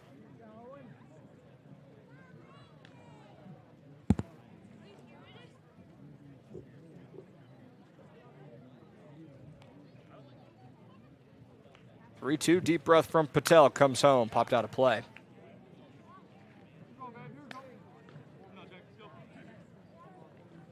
That was Patel's 63rd pitch of the day. Threw 70 against Wide East. Spanned 5 innings today. Trying to get through this 4th before reaching that mark. Payoff. Fly ball, dropping fast and into the gap for extra bases. Strayer gets the easy wave around third, and now Jenkins wants 3. DeGiorgio's relay. He pump fakes the throw, and it's a 1-out RBI triple for Owen Jenkins. Not really sure why DeGiorgio didn't throw it to third there. That was a hard hit ball into the gap. That was laced. It was going to score the run regardless, but you wanted to keep Jenkins over there at second, and you see it, the relay from Apple and Wright gets there in time, and then DeGiorgio just doesn't bother to throw it. Maybe he was trying to minimize the damage, but now another really good hitter in Michael Torres, who got a single off of Patel the first time around, just needs a fly ball to make this 3-0. And if you looked at it, Foster Apple came in originally on the ball, potentially could have cut it off in the gap and prevented that one from being a double or maybe especially a triple. But instead takes a step in and didn't take a straightforward path. Whitecaps now with a 2-0 lead. Brings up Michael Torres. The runner on third, 1 out. Infield comes in, left on left. First pitch, flown into deep center field. That'll be deep enough to score a run. Cruson comes up throwing, goes all the way to the plate, but on 1 bounce, a sac fly. Torres takes just one pitch to do his job. And Brewster has a 3-0 lead in the 4th. And just a nice job there of lifting a ball. Torres is a skilled hitter. He knows his assignment and makes this 3-0. Really, though, this all stems from that hit by pitch from Patel, the lack of control against Jenkins to let him back in there. And in a blink of an eye, it's 3-0. Yeah, bases are now clear. Patel has fired 65 pitches. And Brody DeLon-Lear, the designated hitter, digs in. Cut on and missed. It's interesting because when you talk about that left-on-left advantage for Patel, he's taken advantage of it for the most part. Owen Jenkins has been the one that's done the damage. Singled and scored in the 2nd, and a triple. And he came around to score on in the 4th. Torres, the last guy up, the only left-handed hitter to record a hit on Patel today. The 0-2 comes inside. 3-0 Brewster leads. Patel entered today having not allowed an earned run all season. Which obviously, that wasn't going to remain the case. Regardless, Brewster's trying to chase him out of this game before the 5th. 1-2 just low. You speak of chasing him out. Bryce Turner warming in the bullpen right now for Wareham. He's kind of been a guy that just comes into the sticky situations and gets out of it. So you'd expect Patel to finish this off. And Wareham still in this game. Played it to Giorgio. Throw to first in time. So Brewster tacks on a couple of runs, extends their lead to 3-0 after the triple from Owen Jenkins. And Brewster, with some run support, comes back out into the field for the bottom of the fourth.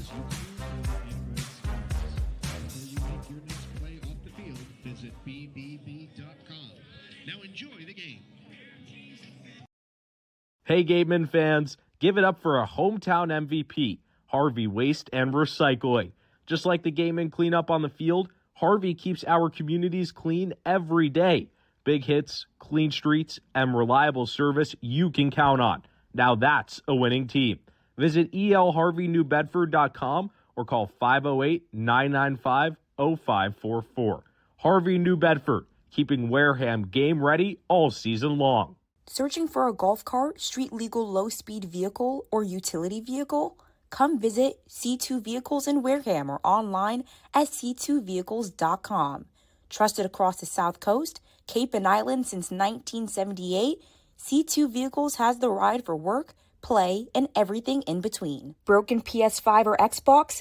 A+ Repair specializes in all repairs, including game consoles, computers, smartphones, and tablets. Walk-ins are welcome, and most repairs are done in less than an hour. 508-962-2394 or aplusrepairs.net for more info. Reed Custom Soils, a subsidiary of the AD Makepeace Company, is New England's most experienced precision soil blender. Reed is the leading provider of lightweight planting soil for green roof installation, stabilized stone dust for nature paths and pedestrian walkways, bioretention and rain garden soils, and specialized soils for athletic fields, including your Spillane Field. To learn more, visit reedcustomsoils.com. Bottom of the fourth, Wareham trying to claw its way back in, but Charlie Wilcox has been extremely dominant. So far, the right-hander on his way to Ole Miss has dealt 5 strikeouts, trying to continue that dominance as we've reached the bottom of the fourth. He's got a 3-0 lead after the Whitecaps added a pair of runs in the top of the fourth. He's got Levi Clark behind 0-2. And Jamie Shevchuk, the head coach for Brewster, trying to get the last little bit out of Wilcox. Tossed 64 pitches coming into this inning. Looking to finish off the fourth. Takes a long pause after the 0-2. From the windup, fly ball deep to left field. Haight drifts over towards the line, and he hauls it in. Clark puts a nice piece on it, but flies out to left, and there's one down. And we'll see how far Wilcox goes. There is an arm warming in the bullpen now for Brewster. There's actually 2 arms warming, but for 2 different teams right now. So, obviously, both head coaches feeling like they're going to go to the bullpen soon. Brings up Dylan Passo, 0 for 1 today. Now, Dan, when we talk about this double bullpen situation, typically when you see the bases clear, each team's run from their respective bullpens and sprint on in. Now, if the bench is clear, do they just get in? I think they just go at it in the bullpen. Do we just have 2 separate, or do you kind of come out onto the field for the theatrics of it? I would say you deal with it in the bullpen if you're both in there, because it's just a lot of effort. Passo grounds it over to the first base side. Eddie Yaman takes it to the back himself. And kind of an interesting play there, because Dylan Passo and Eddie Yaman, Dan, I think there's a little bit of a connection there. Yeah, some summer ball connection. Stallion to Stallion there, both played in the Perfect Game Collegiate Baseball League with the Saugerty Stallions, so some familiar faces over there at first base. Seems like this might be the end of the line here for Charlie Wilcox. And if there were to be one more connection with the Saugerty Stallions in this game here, what would it be?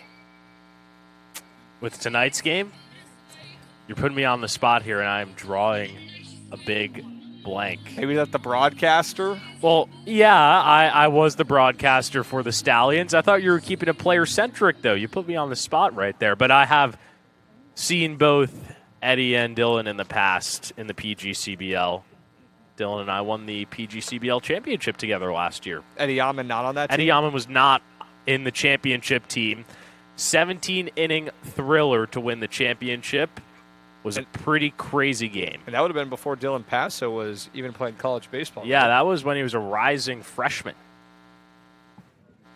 First pitch to Foster Apple after the break is up and in for ball one. I talked to him a couple days ago, and he said that was by far and away the craziest game that he had ever played in. Yeah, that one's tough to top. But right there, started to find his former teammate. Right, former teammate? Yeah. And Yaman takes it to the bag. Right now, and 1-1 both play count. first base, too. You want to talk about similarities. Yaman primarily a catcher, but he plays some first. And today, earlier this season when we saw him, he was a catcher. As Apple gets underneath this one, a long run in from center for Michael Torres, but he gets there in time. And Charlie Wilcox works a clean fourth through 72 pitches. He's kept Wareham scoreless. It's Brewster 3, Wareham nothing. We'll be back. Bottom of the order, 2 up for the Whitecaps when we return.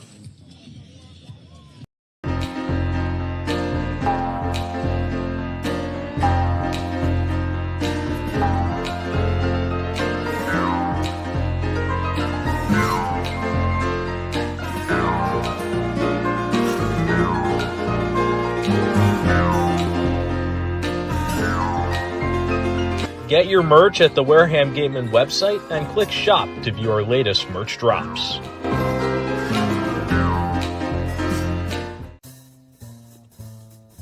The 2026 Gatemen Kids Clinic registration is live and open. Starting next week, kids will have the chance to be taught by Gatemen coaches and players. For more information, visit the Wareham Gatemen website for dates, times, prices, and opportunities for your kids to have the most memorable week of their summer.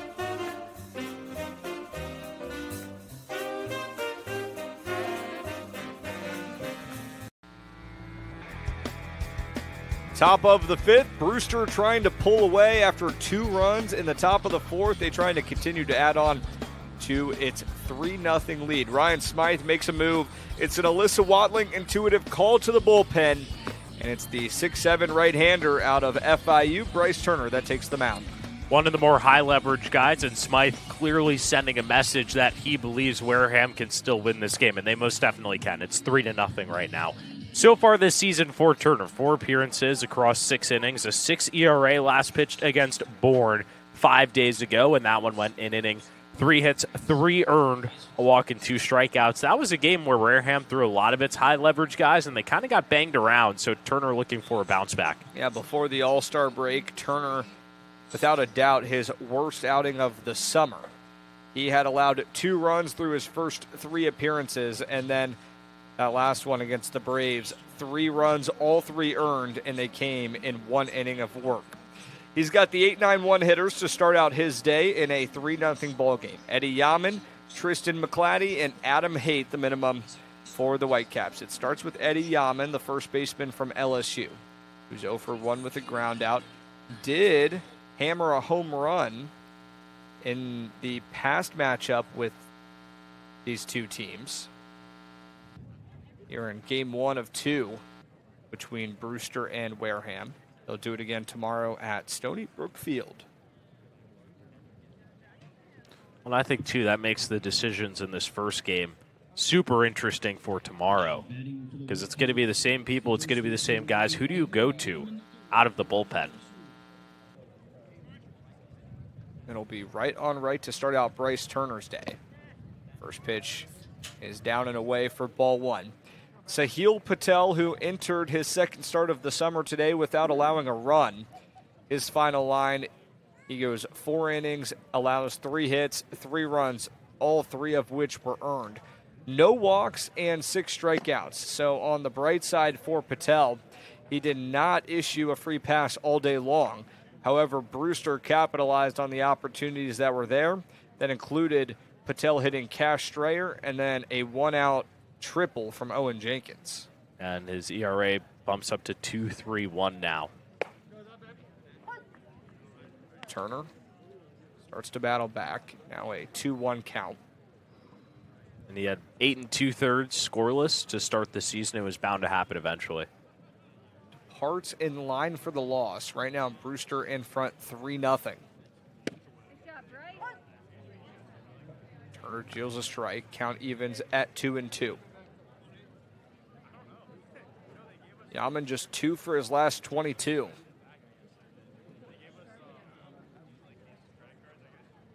Pitch. Checks a swing. Did he go? Yes, he did. No appeal down necessary. Joe Caraco throws the hand up right there. 1 down, and a good start for Bryce Turner's outing. Yeah, and he broke it pretty hard right there. A nice job from Turner, though, because he missed outside with the first 2. Bounces back, works into the count, gets the K. First strikeout of the day for Bryce Turner after Patel fanned 6 in just 4 innings. First left-handed hitter of the day for Bryce Turner, and it comes in the form of Tristan McClatty, who takes outside for ball 1. Second baseman from Clemson in just his 3rd game of the summer, giving Jamie Shevchik plenty of speed on this roster. Count becomes level at 1-1. Stole 20 bases this past spring for the Tigers, while hitting .281. Pretty solid post-All-Star break edition for this Brewster Whitecaps team. Called strike, 1 ball and 2 the count. Brewster right now trailing YD by a good amount, but also leading Harwich by a fair number. Right there, kind of sandwiched in the middle, but not breathing down the Red Sox neck, but not feeling much from the Mariners either. He gets McClatty to swing and miss at a pitch low of the zone. 2 up, 2 down, both by way of the punch-out for Bryce Turner. Yeah, that's why we've said, to touch on your point about the standings, that these 2 games are much more important for Wareham than they are for Brewster. Brewster's up 7 points and behind 7 points of Harwich and YD, so they basically got that second spot locked up, barring anything crazy. First pitch to the leadoff hitter, Adam Haight, is looped out into shallow right field. Passo gives it a look, watches it fall. And yes, Brewster with certainly less to play for, no matter which way you want to chop it up. The Gatemen are in a playoff hunt, and the Whitecaps have already cemented their spot within the field of 8. However, Brewster, the sooner that you can lock up that second spot, kind of start to plan out your pitching, give some guys those days of rest, and don't have to worry about it until, as opposed to if you're still playing to try and secure home field advantage on games 37, 38, 39, and 40, makes it a little bit more challenging for a manager as opposed to locking down that second seed with 6, 7 games to go. Cut on and missed, and Turner trying to strike out the side. Looked really strong. He has struck out 3 guys in 2 of his 4 outings this summer. The 1-2. Cut on and miss. Bryce Turner strikes out the side. So after Patel sends down 6 in his 4 innings of work, Turner gets 3 punch-outs in his first out of the pen. Trying to spark the Wareham offense, currently trailing 3-0. We'll be back. It's the 8-9-1 hitters due up for the Gatemen on the other side. Cranberry Federal Credit Union stands apart by combining the heart of a community-driven credit union with the spirit of an educator. We don't just offer banking. We teach, guide, and support every step of the way, ensuring our members gain the confidence and financial stability to thrive. With deep local roots and a commitment to lifelong learning, we're more than a financial institution. We're a partner in your success. Finding a good personal injury attorney is very difficult. If you or your family member have been involved in an accident, hurt at work, suffered a slip and fall, or have been injured due to the negligence of someone else, contact the lawyers at Reddy Kiernan and McNally LLP today. They are experienced trial attorneys who practice in all the courts in the Commonwealth. The firm has been recognized by Best Lawyers in America for outstanding legal representation. Contact Reddy Kieran and McNally LLP today. The firm is located at 267 Main Street in Wareham. Reddy Kieran and McNally LLP also has offices in New Bedford and Falmouth. Call 508-295-0286 or visit their website at www.rkm-law.com. Cranberry Federal Credit Union has been proudly serving the community of Wareham since 1962. Please check out our rates for your borrowing needs. For the parents of children, explore a Cranberry Kids Club account and its 5% annual percentage rate for the first $500 deposited. Cranberry Federal Credit Union. We are harvesting financial success.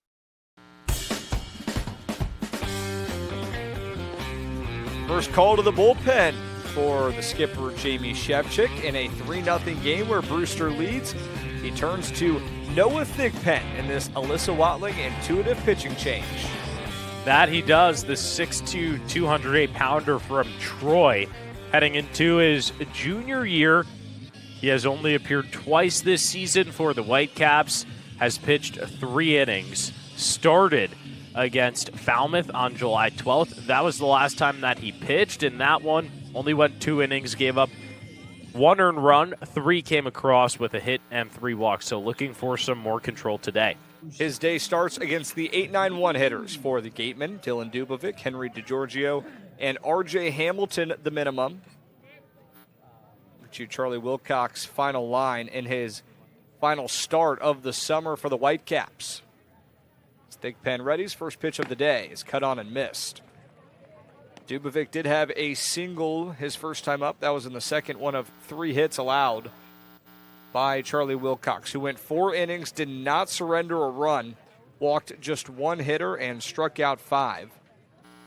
Departs for the day and for the summer with a 1.73 ERA. Certainly something that Ole Miss fans like to see.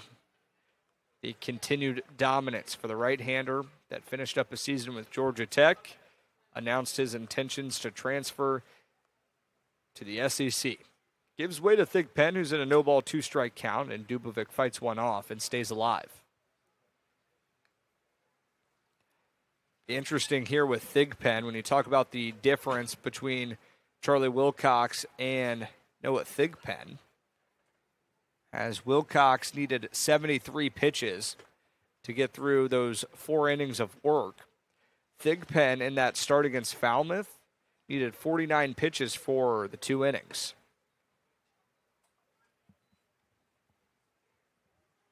Strong take from Dubovic. 1-2 the count. Thigpen, a late add to this Brewster lineup, made his debut on July 4th. 1-2, popped up. Center field. Torres makes an easy play, and that's Miami Hurricane to Miami Hurricane right there. A couple of college teammates with the putout, and there's 1 down in the 5th. Just a nice job of getting Thigpen to get Dubovic to cut the ball up. He had been kind of undercutting it in those first couple of swings, uses that to his advantage for the first out. So now Henry DeGiorgio, 0 for 1 with a strikeout, went down looking. One of 5 victims from Charlie Wilcox today. Takes outside, 1 ball, no strikes. Talk about Noah Thigpen, a guy that played with Troy, a group that made it all the way to the College World Series. Won the Gainesville Regional over Florida, has bragging rights on his teammate Cash Strayer, and he snags a comebacker from DeGiorgio. Thigpen stays alert in his first inning out of the pen. Line out to the pitcher, there's 2 down. That had base hit written all over it for Henry DeGiorgio. He got a nice piece, just landed right in the glove of Thigpen. So now R.J. Hamilton tries to start a 2-out rally for the Gatemen, trailing 3-0 in the 5th. But it makes sense why it took Thigpen so long to come out here to the Cape. His college season ended on June 16th. But something to kind of monitor is his outings have kind of come few and far between. Started on July 4th, and his next outing was July 12th, then had another 10 days off until his third outing here today. Ground ball. Pantier tries to end the inning this time around. Nice play. Solid footwork on the bag from Eddie Yaman. Back-to-back 1-2-3 frames for the Brewster pitching staff. One from the starter Wilcox, one from the reliever Thigpen. We are through 5 at Spillane Field. Brewster holds a 3-0 edge. Every child deserves the basics. Gifts to Give is making that happen, and you can help. Volunteer, donate, or shop their thrift store Saturdays. Visit giftstogive.org and make a difference today. The Wareham-based AD Makepeace Company, founded in 1854, is North America's largest cranberry grower and a recognized leader in environmentally responsible real estate development and land stewardship.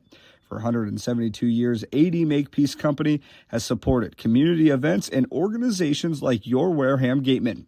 Visit admakepeace.com to learn more. If you or a family member have been hurt at work, don't wait for the insurance company to discontinue your benefits or deny you medical treatment.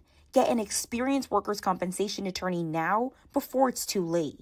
The lawyers at Reddy, Kiernan, and McNally LLP have been practicing workers' compensation law for many years and are experts in the field of workers' compensation law. Having the advantage of retaining an attorney early on may make all the difference in your case. Know your rights, be prepared, and contact Reddy, Kiernan, and McNally LLP today. The firm is located at 267 Main Street in Wareham.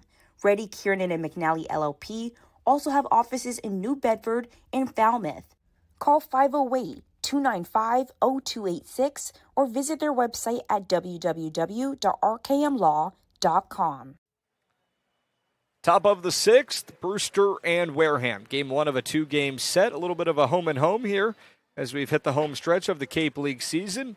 And the Whitecaps, Dan, you see it right there, have started to dominate while Wareham vying for playoff positioning right there middle of the road.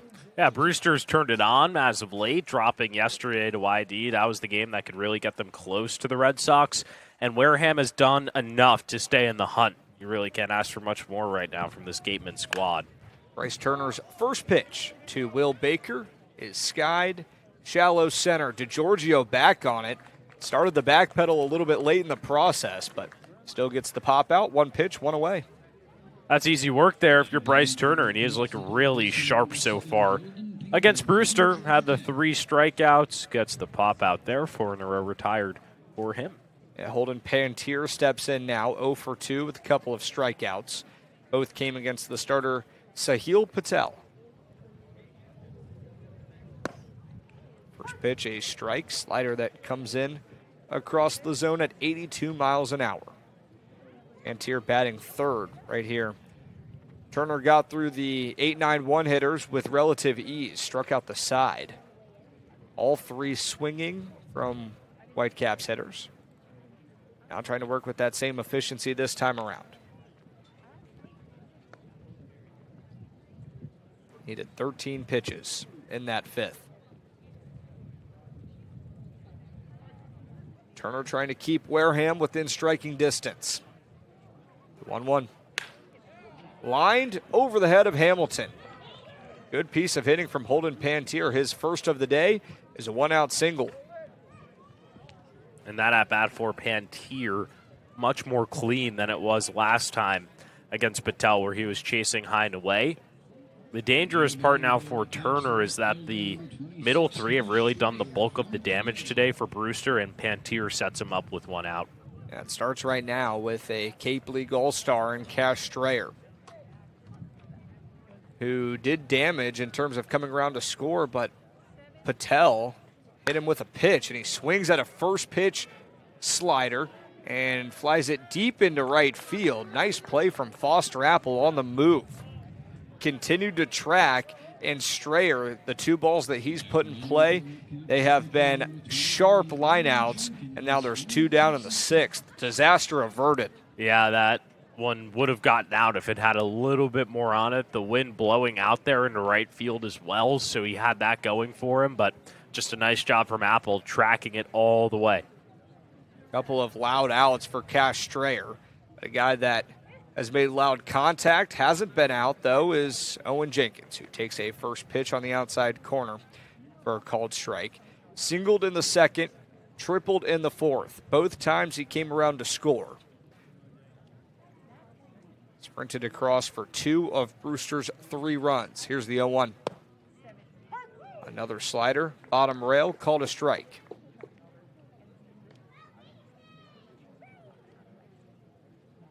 One of Jenkins' better games of the summer. Catcher on his way to Texas Tech. Clark sets up outside. The 0-2, runner on the move, and he loses it on the transfer. Pantier takes second. Clark sensed the aggression from the Whitecaps base runner, but can't make him pay for it. Count 1 and 2. That's unfortunate. He was ready to throw down on that one, and he just lost the ball as it hit his glove. So Pantier into scoring position and a 1-2 count with 2 away. Pitch in the dirt. Now 2 balls and 2 strikes. Not one that you want to let get away from you right now if you're Bryce Turner. Had Jenkins, a guy that's 2 for 2 today, down in a no-ball 2-strike count with just a runner on first. Brewster 3, Wareham nothing. Tried to add to it. Ground ball to short. Should be routine for DeGiorgio. Throws on and a nice one to retire the side. A 1-out single moves into scoring position, but Bryce Turner back-to-back scoreless zeros and gives way to his offense in a 3-0 game. Part of the order, 2 up on the other side for the Gatemen.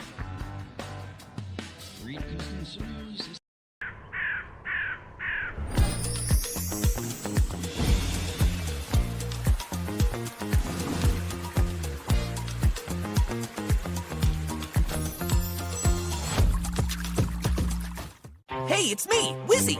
Water Whiz is the ultimate vacation. Huge slides, a not-so-lazy river, and more ways to cool off than you can count. Plan ahead and save.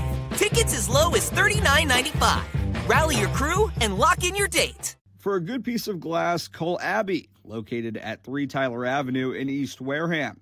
Call Abby Glass and Locks about getting a free quote for your windows, doors, locks, and other glass needs. Hi, this is Stephen Goulston. Homeowners choose Mario's Roofing because we're fair, honest, and provide quality services. Call Mario's Roofing today for a free estimate. 781-344-2420. Mario's Roofing. We won't soak you to keep you warm and dry.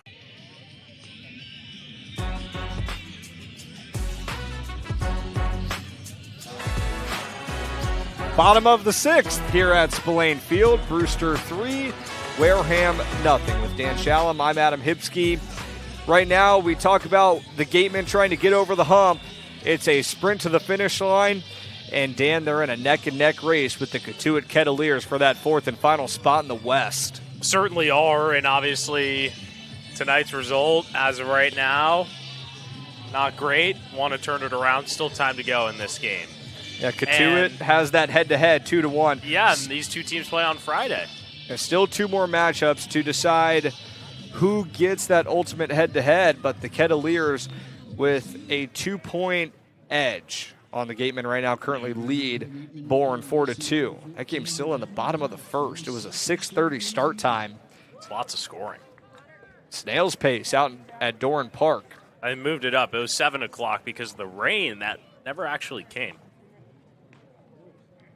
And the weather's been playing tricks on us the last couple of days, hasn't it? Got rained out yesterday. Supposed to take the road trip down to Eldridge Park. Instead, Wareham gets the day off after a couple of off days from the All-Star break. Noah Thigpen back to work out of the bullpen for the Whitecaps. Misses outside. First pitch fastball, 1-0. So right now the scoreboard watching becomes all the more common. Reached game 30 of the Cape League season. Should have been 31, but that game will be made up on July 30th. Connor Cuff grounds it foul. 2-1 now on the third baseman, who doubled his last time up. The only hitter to record an extra base hit on Charlie Wilcox, and that being said, the only Wareham hitter to record an extra base hit today. Thigpen deals back-to-back strikes, 2-2 the count. Wilcox went 4 innings of scoreless ball. His final start of the summer for the Whitecaps. Thigpen sets, 2-2. Ground ball right side on a couple of hops, smothered by Yaman. A nice play by Thigpen to get over there and cover the bag. There's one down. Just a nice start overall to the inning from Thigpen. Forces the ground ball. And Adam, we talk about the schedule, where things have to go. This is a Wareham team that plays 4 of their next 5 games on the road. They have a 2-12 road record this season compared to 8-7 at home. If they want to make it into the postseason, they're going to have to prove it away from Spillane Field. Yeah, certainly not favorable when you look at it that way. Going to Clyde, digs in. Thigpen's first pitch to the designated hitter is inside for ball 1. Nikolai 0 for 2 today with a couple of strikeouts. Back in the lineup for the first time in nearly a week. Played 6 days ago. That was his last outing. Obviously not entirely his fault, with 2 of those days being used for the All-Star break and one of them a rainout, but still consecutive games where Nikolai was not in the lineup, and now back in there today. Slotted third, getting the day off defensively. Imagine he'll catch tomorrow at Stony Brook Field. Pitch misses low. Ryan Smythe feels like at least the position players that he has right now are the ones that are here for the home stretch, trying to get Wareham to that finish line that we talked about. Looks at a slider that tails in for a cold strike. Just a little bit of interesting timing for Nikolai to take a couple of games off. 5 hits in the last 2 games that he played in. Outside, count runs full.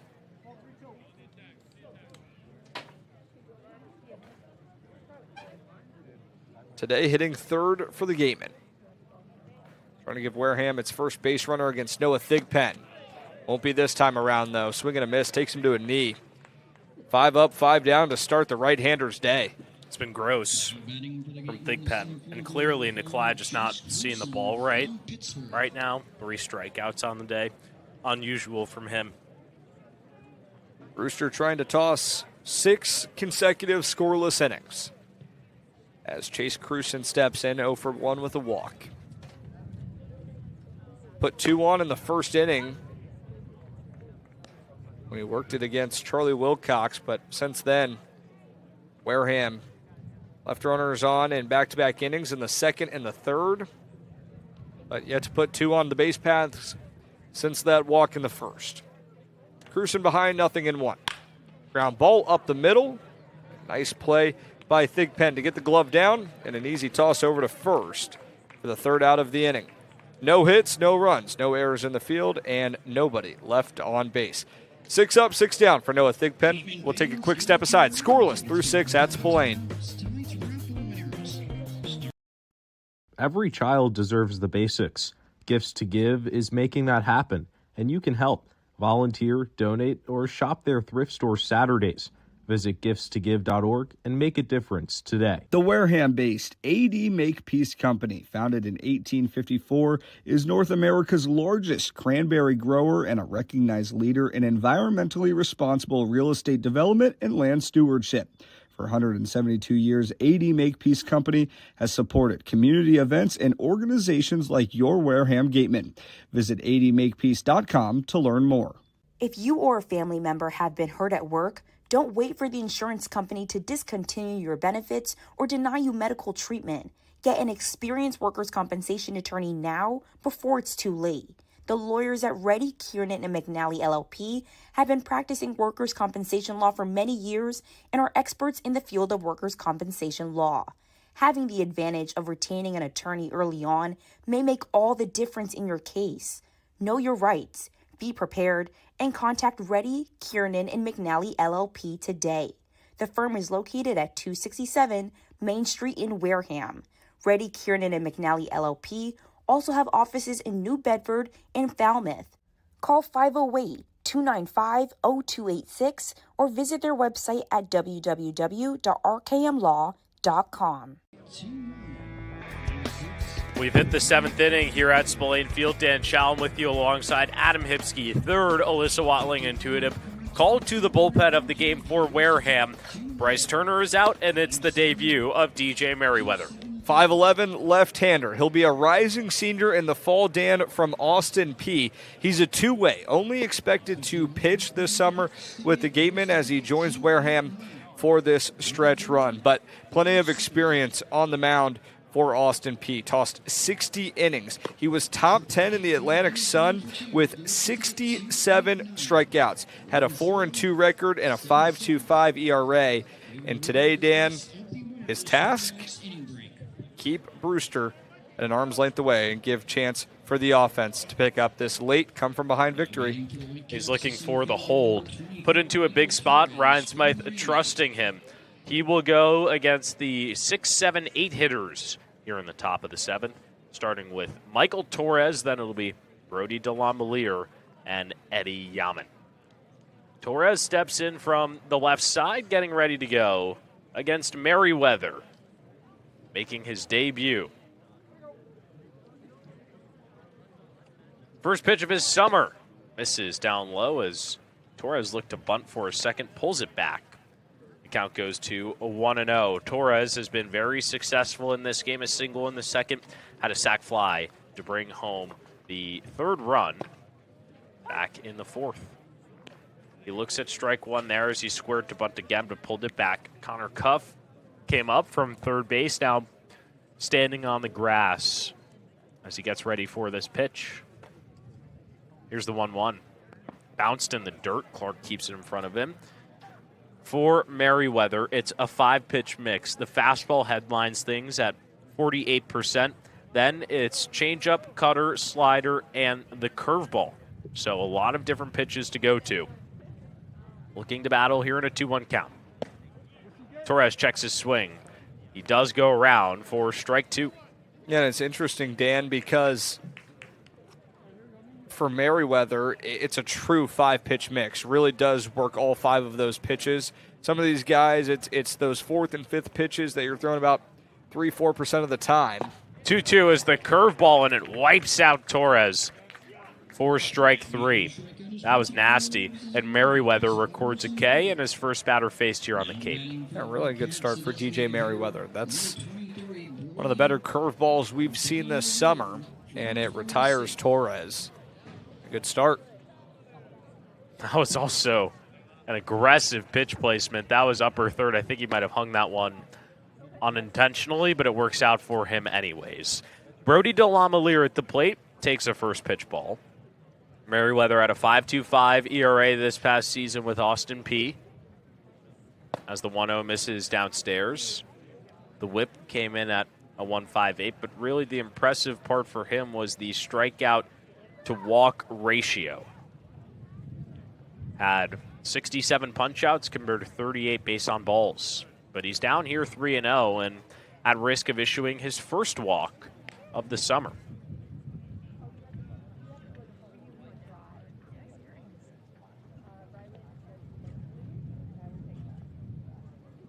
DeLongmelier 0 for 2 in this game.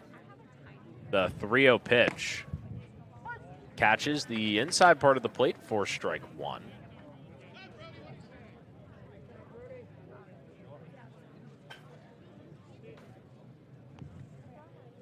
(3-1) bounced in the dirt. And it's a 5-pitch walk to DeLongmelier. First base runner allowed for Merriweather in his first relief outing. It'll be interesting to see how DJ Merriweather commands the zone. Talking to Eric Luxus, he liked the strikeout rate that Merriweather had, but wanted to get those walk numbers down just a little bit.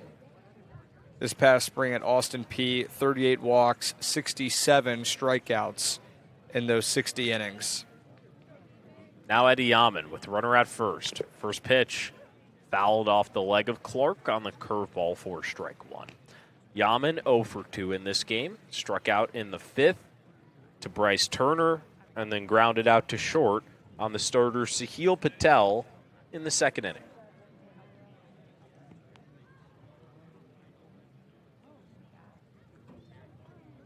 Here's the 0-1. Yaman tips it into the glove of Clark. He's quickly down, no balls. 2 strikes.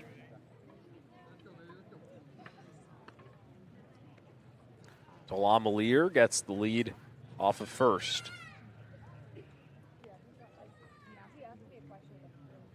The 0-2 runs inside, got away from Clark for a second. He regains it. The count goes to 2-2. Yaman looking to battle in this count. This a bottom 3, or the top 3 and the bottom 3 for Brewster in this game have been a combined just 1 for 15 with 1 walk. It's really been those middle 3 guys of Cash Strayer, Owen Jenkins, and Michael Torres delivering. But Yaman looking to pick up some of the slack here in a 1-ball, 2-strike count. The pitch misses down low. Once again gets away from Clark for a second, but he regains control. And the count's 2-2. A couple of fastballs, too, from Merriweather. We saw him go to that curveball to get the strikeout, and then he gets Yaman behind 0-2. We see back-to-back heaters. Home plate umpire Joe Caraco calling time, and the manager Jamie Shevchuk out of the dugout. Talk things over. Not sure what the conference is about, but all umpires are going to come together now.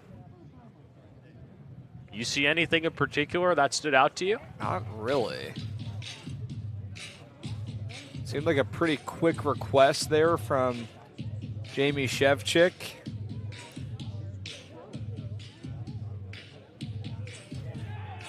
Balk. Balk on DJ Merriweather is the call, and Ryan Smythe out of the dugout for Wareham. That's kind of a pretty interesting late call there to award the balk after the request. Runner into scoring position now for Eddie Yaman, and a 2-ball, 2-strike count as Merriweather comes set after his balk. The pitch. Cut on and missed for strike 3. Merriweather's gotten both outs in this inning by way of the strikeout and on the curveball. There's 2 down. That's a big-time bounce back right there after you get thrown out of rhythm through back-to-back balls, and then Jamie Shevchuk asks for a balk. You get it. Runner into scoring position, and then right there, go back to the curve, get a strikeout, 2 away. So now Tristan McLaddy at the plate, 0 for 2 with 2 strikeouts in this game, looking to deliver. First pitch is a curveball, misses on the outside part of the plate. 4-1. Now this top 3 and bottom 3 for Brewster at 1-16 on the day with a walk. 1-0. Curveball once again misses down low. Merriweather not getting McLaddy to bite. Count goes to 2-0. McLaddy with just 1 hit so far in 6 plate appearances for Brewster. The 2-0 pitch, checks his swing. Does he go around? Call down to the third base umpire, Ryan DeMare. He says he did. Count 2-1. McLaddy went down looking in the 3rd, struck out swinging in the 5th.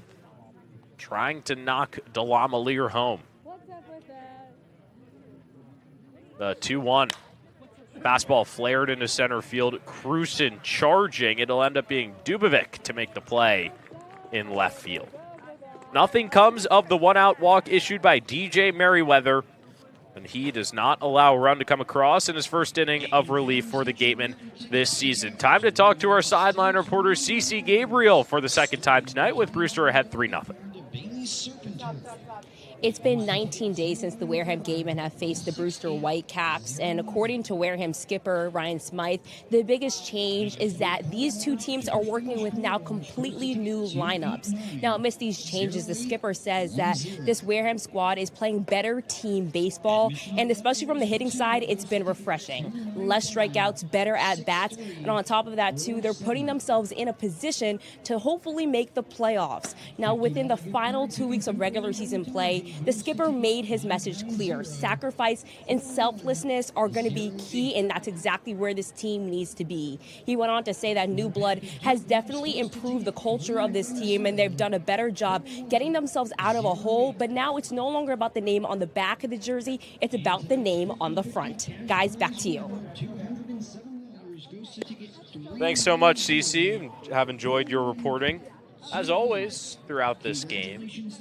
Find ourselves in a 3-0 ball game after the 7th inning stretch, with Wareham coming to the plate, still going against the reliever Noah Thigpen, who has done a really nice job since he's come into this game. 6 up, 6 down.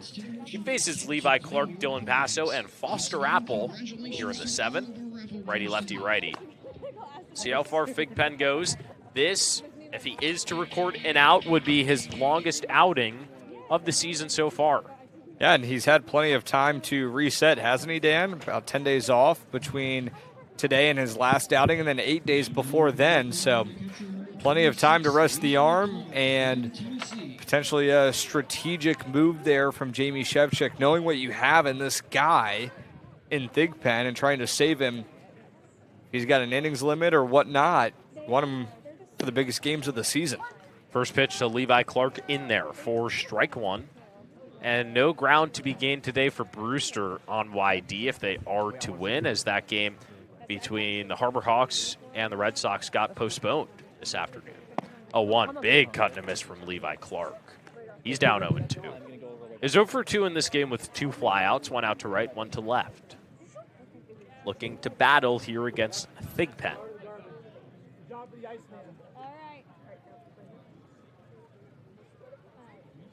The 0-2. Tapped in front of the plate. Jenkins will field. He throws it over to first. And there's 1 down here in the bottom half of the 7th. 7 up, 7 down for Noah Thigpen.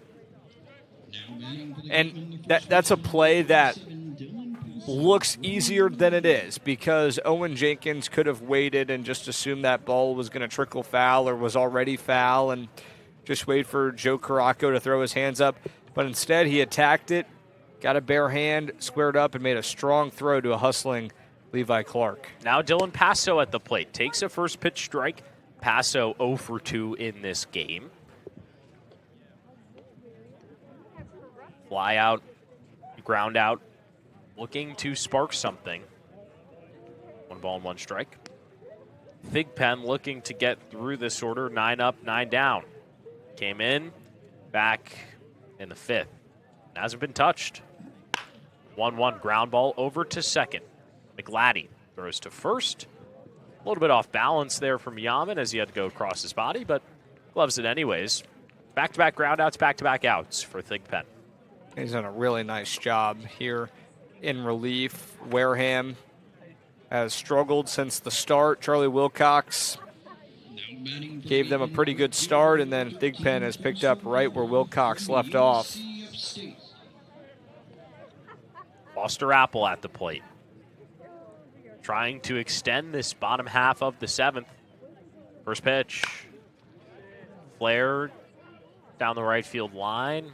Bounces foul for strike 1. No one going for Wareham. Seems like it will be DJ Merriweather for his 2nd inning of relief in the 8th.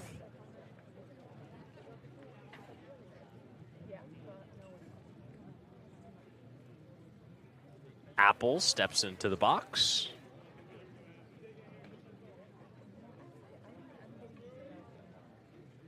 The 0-1.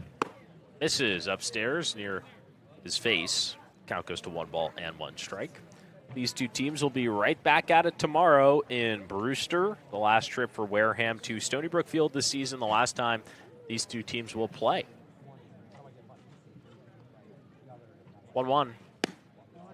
Just misses on the outside part of the plate. 2 balls, 1 strike. Would be a perfect 9 up, 9 down for Thigpen. He can retire Apple. 2-1. Misses below the bottom rail. Count goes to 3-1 for the first time in this outing for Thigpen. Shows you how well he's worked. The 3-1 pitch. Popped up on the right side in foul territory. Yaman moves over, gets under it, and makes the play. 3 innings of no run, no hit ball for Noah Thigpen. 9 up, 9 down. So dominant. He has really stopped this Wareham offense from getting any momentum. 9 outs to play here at Spillane Field. 12. I can't do any math as we head to the 8th here on Cape League TV.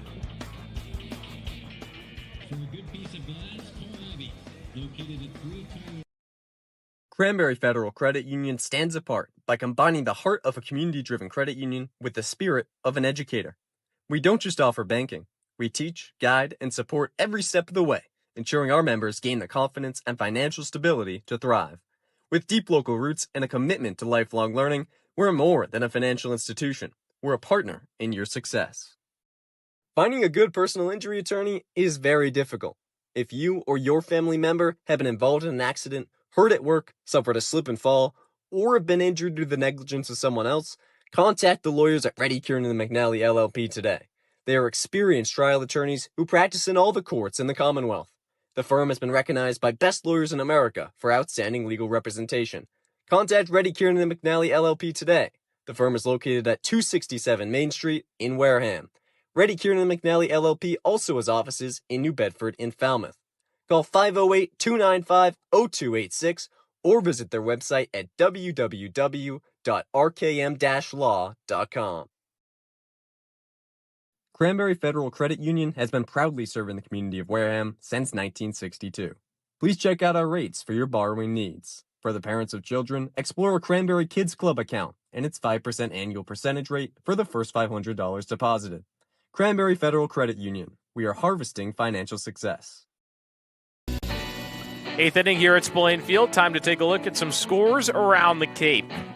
Katuitt in front of Bourne, 4-2. That game not final as of right now. That is in the bottom half of the 3rd, and that is one that Wareham is going to be monitoring throughout the rest of this game. Yeah, absolutely. And for the Kettleers, a team that you've got the advantage. Right now you've got the head-to-head edge over Wareham, and you need just one more win to lock up that head-to-head advantage, which is the first tiebreaker. But you still feel like the pressure's on you with Wareham breathing down your neck, and the Gatemen have played better baseball than the Kettleers when you look at since the month has turned to July. So it's a difference maker, and Katuitt, a win like that when you're going on the road to Bourne, and a game that the Braves probably feel like they should win.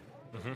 That's a big upset if Katuitt can finish that one off. Still early, but a lot of game to go in that one, and still a good amount of game to go here at Spillane Field. Time for Wareham to come back.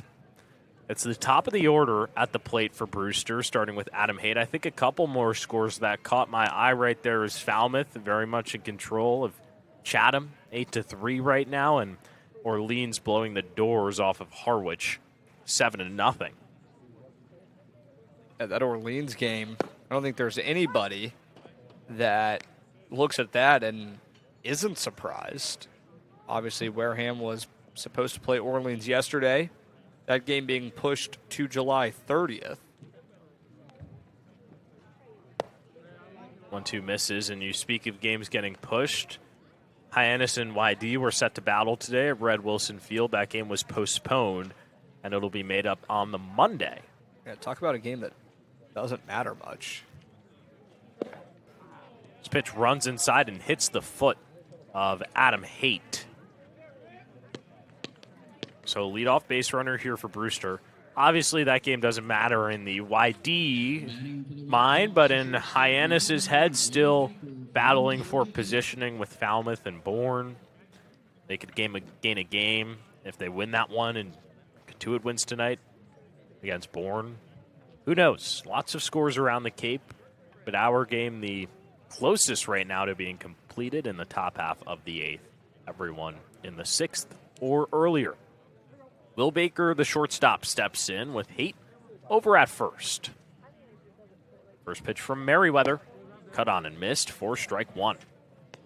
And Merriweather, interesting to see him go to the stretch here because his delivery becomes so much more compact.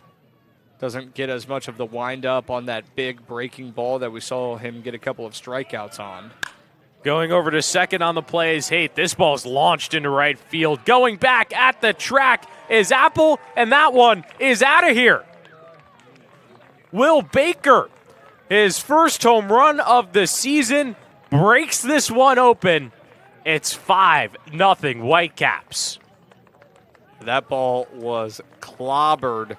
DJ Merriweather, after getting a pretty solid first inning, working around that one-out walk, and that time left one up to Baker. The fastball, shortstop Baker sat on it, got the pitch that he wanted, and got every bit of it. Eric Luxus is out of the dugout, and DJ Merriweather's day comes to an end. Here in the top half of the eighth, faces two hitters. Gives up a home run. 5-0 ball game. It'll be a clean inning for whoever's coming out of the Wareham bullpen. Brewster up 5-0 here on Cape League TV. Hey, Gatemen fans, give it up for a hometown MVP, Harvey Waste and Recycling. Just like the Gatemen clean up on the field, Harvey keeps our communities clean every day. Big hits, clean streets, and reliable service you can count on. Now that's a winning team. Visit elharveynewbedford.com or call 508-995-0544. Harvey New Bedford, keeping Wareham game ready all season long. Searching for a golf cart, street legal low-speed vehicle, or utility vehicle? Come visit C2 Vehicles in Wareham or online at c2vehicles.com. Trusted across the South Coast, Cape and Island since 1978, C2 Vehicles has the ride for work, play, and everything in between. Broken PS5 or Xbox? A+ Repair specializes in all repairs, including game consoles, computers, smartphones, and tablets. Walk-ins are welcome, and most repairs are done in less than an hour. 508-962-2394 or aplusrepairs.net for more info. Reed Custom Soils, a subsidiary of the AD Makepeace Company, is New England's most experienced precision soil blender. Reed is the leading provider of lightweight planting soil for green roof installation, stabilized stone dust for nature paths and pedestrian walkways, bioretention and rain garden soils, and specialized soils for athletic fields, including your Spillane Field. To learn more, visit reedcustomsoils.com.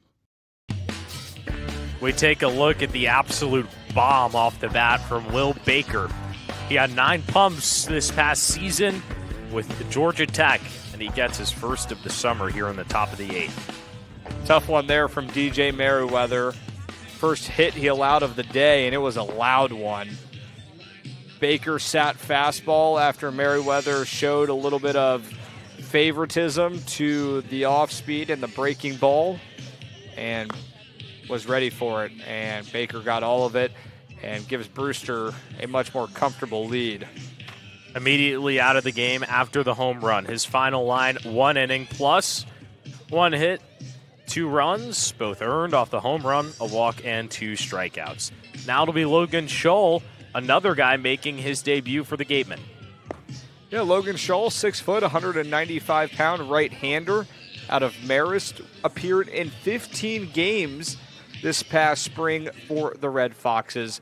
Pitched 22 1/3 and struck out 22 batters, and made just 1 start throughout his first 2 years with Marist, none in his past spring, where he tossed a 7.66 ERA. Will face Holden Pantier to start things. He slaps the ball into right field. That just goes right of the line. Pantier so far in this game, 1 for 3. Had a single back in the 6th. Baker, we knew the power was there. The prowess was there. He had the double yesterday against YD. Finally breaks through for his first home run, first pair of RBIs this summer. 0-2, or the 0-1, I should say. That makes it 0-2. Tap back to the screen. Jumped the gun, but you were on it. I'm just a mind reader. Had that one. Scholl looking for the first out of this inning after Merriweather hit Haight and then Baker homered. The 0-2. Cut on and missed. 4 strike 3. One down here in the top of the 8th. Now, Adam, the question becomes, you're going to face this Brewster team tomorrow, and barring a 5-0 comeback here, what's the mindset? Obviously, you're not going to use any of your high-leverage guys the rest of the way here unless it gets close. But still, the offense has really been shut down for the most part. They haven't had a hit since the 3rd inning as Cash Strayer steps in and takes a first pitch strike. This might sound a little bit facetious, Dan, but do we really know who the Wareham high-leverage arms right now? This gives you a chance to at least see what you have in your bullpen. You've got a ton of new guys coming in that have yet to make their debuts, Shaw being one of them, and now today gets an opportunity to display what he has and put himself into the conversation to be one of those guys that you can trust. Sure, yeah, Wareham has guys that they know they have, and they know that they want to use them for the 8th, 9th innings. You know, Jake Schweitzer, Finn Edwards, a couple of those guys. High chopper going to be a tough play here for Hamilton. He's not even going to throw to first. Strayer legs out the infield single. But, you know, the point being is you can use whatever guy you want in that bullpen, and it's kind of a nice tryout for them. You know, this is a spot where you want to pitch in the Cape League playoffs. We'll show that you've got the ability to be trusted in that set of circumstances. Wareham trying to make that push to that point. Owen Jenkins at the plate, Strayer at first. First pitch from Shaw misses down low for ball 1. 5-0 the score line. Brewster getting its first run since the 4th inning. Scored 1 in the 2nd, controlled the game 3-0, and that being the blast that they're hoping puts them in front for good. 1-0 misses down low, 2 balls and no strikes. Shaw struck out Pantier to start off his day before allowing the single to Strayer, battling here against Jenkins, who has had himself a day, 2 for 3, single and an RBI triple. Came around to score on both. 2-0 down in the dirt, misses. Count goes to 3 balls and no strikes.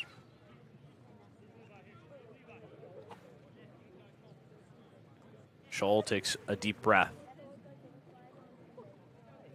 Takes a look over at Strayer. The 3-0s. He squares to bunt, pulls it back, and it ends up nailing our home plate umpire, Joe Caraco, in the chest. That's a 4-pitch walk. Runners will be at first and second. At Rutrow. Shaw can try and settle in.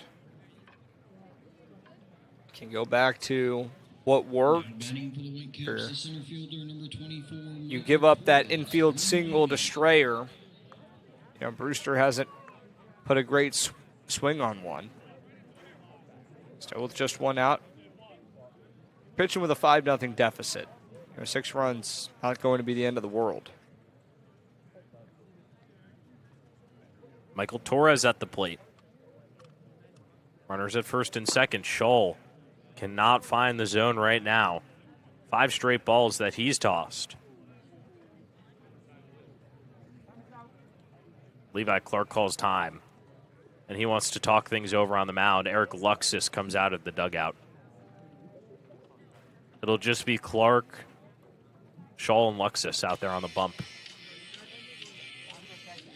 Just a chance for Luxus to try and settle his pitcher down, ask him what he's feeling, because everyone's kind of trying to figure each other out at this point, and Clark's in there just to make sure all 3 of them are on the same page.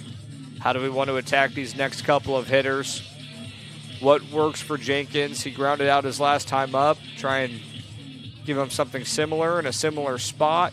Try and roll over on one and get out of the inning. Pretty quick mound visit between those 3. Pretty simple message. 4 of the 5 hitters for Brewster in this inning have reached. Torres trying to become the 6th. The 1-0 bounced in the dirt. Clark keeps it in front of him. Both runners were ready to go. Counts 2-0.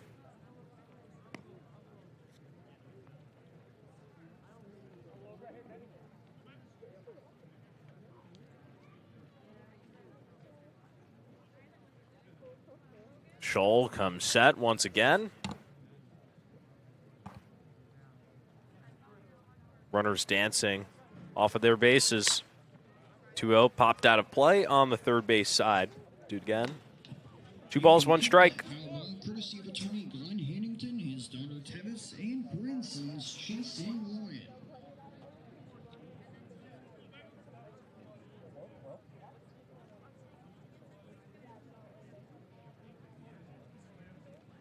Scholl winds and fires. Ground ball over to Hamilton. This could be 2. He goes over to second for 1. The throw on to first not in time.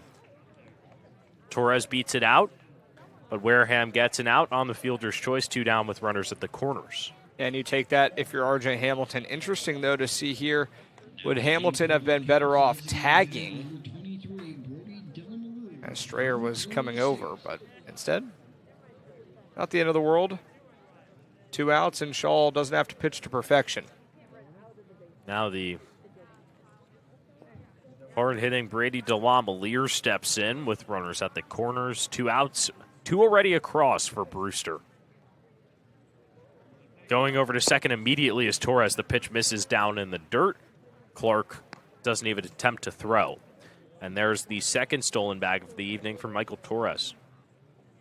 And that's one that, if you're Levi Clark, can do more damage than good with 2 outs. 2 runners in scoring position with 2 down. Scholl deals. Misses down low. Pitch gets away from Clark, but he keeps it close enough. We have seen a Brewster run come home on a wild pitch. That was earlier in this game in the second inning. That made it 1-0. Scholl struts back to the mound, ready to deal his 2-ball, no-strike pitch. Here it is. Fastball. That catches the outside part of the zone for strike 1. DeLonglear with a strikeout in the second, ground out in the 4th. Walked in the 7th.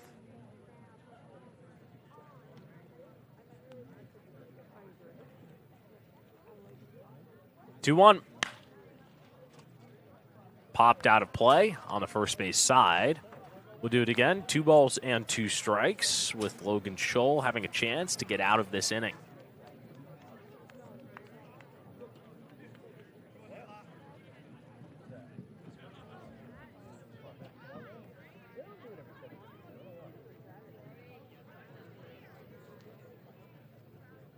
Two one. 2-2. Cut on and missed. 4 strike 3. Scholl strands 2, but 2 come across on the 2-run home run from Will Baker at the start of the frame. And after 7.5 here in Wareham, it is 5-0 Whitecaps on Cape League TV. Cranberry Federal Credit Union stands apart by combining the heart of a community-driven credit union with the spirit of an educator. We don't just offer banking. We teach, guide, and support every step of the way, ensuring our members gain the confidence and financial stability to thrive. With deep local roots and a commitment to lifelong learning, we're more than a financial institution. We're a partner in your success. Finding a good personal injury attorney is very difficult.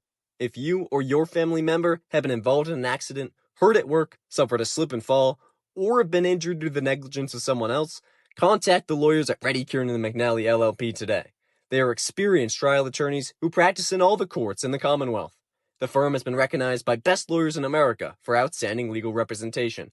Contact Reddy Kiernan and McNally LLP today. The firm is located at 267 Main Street in Wareham. Reddy Kiernan and McNally LLP also has offices in New Bedford and Falmouth. Call 508-295-0286 or visit their website at www.rkm-law.com. Cranberry Federal Credit Union has been proudly serving the community of Wareham since 1962. Please check out our rates for your borrowing needs. For the parents of children, explore a Cranberry Kids Club account and its 5% annual percentage rate for the first $500 deposited. Cranberry Federal Credit Union. We are harvesting financial success. Take a look at some of our hits of the game as we get ready for the bottom half of the 8th. It's been mostly Brewster. The Gatemen haven't had a hit since the 3rd inning. Yeah, Whitecaps doubling up the Gatemen in the hits department. Brewster with 6, Wareham with just 3. and none coming across against Noah Thigpen. Thigpen still out there for a fourth inning of work. He has been excellent since coming into the game. 9 up, 9 down. Looks to continue that here against Dylan Dubovic, who he got the first out on and pop out into center field. 1-0. Pop up in foul ground. Yaman moves over and makes a play. 10 up and 10 down for Noah Thigpen. And back-to-back pop-outs to the first baseman. He's doing a nice job getting a ton of soft contact. And now Wareham moving to its bench. It'll be the first pinch hitter and potentially a second. It's Carter Groen coming in here. Did serve as a pinch hitter in the last game as well. Came in the 8th for Cade Elam. He worked a single. We'll see what he can do here.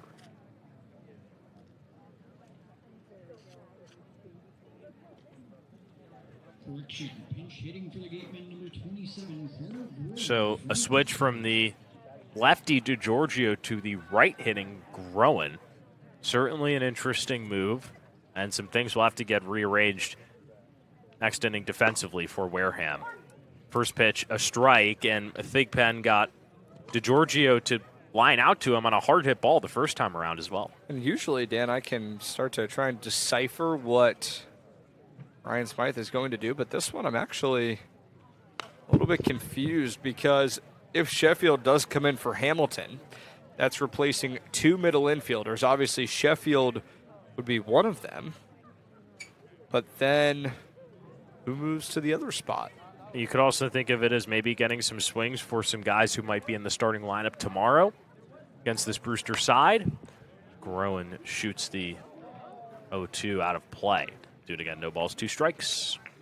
And Cade Elam, who's nursing a little bit of an injury, last I saw was not dressed for this game today. Would be another infielder that you could put into that spot, but I guess we'll just wait and see. Thigpen ready. The 0-2. Swing and a miss.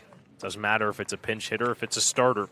Thigpen's been hunting him down. 11 up, 11 down on the strikeout, his second of the relief outing. And doing his best Jake Schweitzer impression the last time that Schweitzer was here. Thigpen looking like he's doing much of the same. And now Noah Sheffield, another pinch hitter for the Gatemen. Sheffield replaces Hamilton. So 2 infielders out here in this bottom half of the 8th when Sheffield steps on into the box.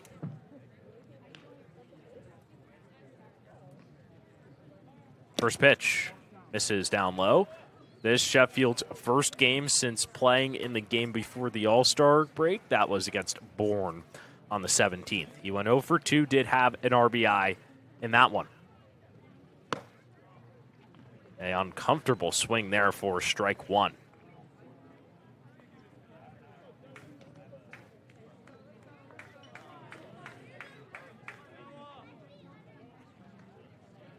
One, called strike inside part of the plate, and the count's 1-2. That's tough coming in as a pinch hitter.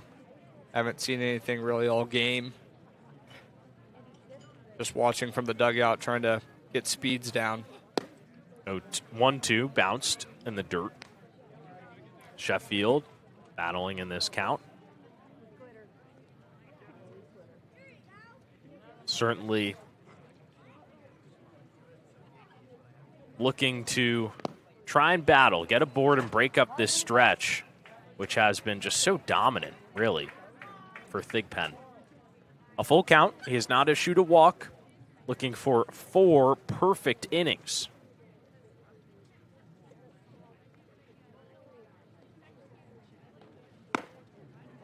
He misses upstairs with the payoff, and that finally breaks up the streak. Sheffield works the walk, and Wareham has its first base runner since the 3rd inning. It's about time. So Sheffield comes off the bench. And now, finally, a mound visit. They were letting him go until he was perfect. Maybe, Dan. I don't know. Oh, you pitch 3 2/3, nearly perfect with one walk, but Noah Thigpen is going to come out of this game here in the bottom half of the 8th with Sheffield over at first and Connor Cuff to the plate here on Cape League TV.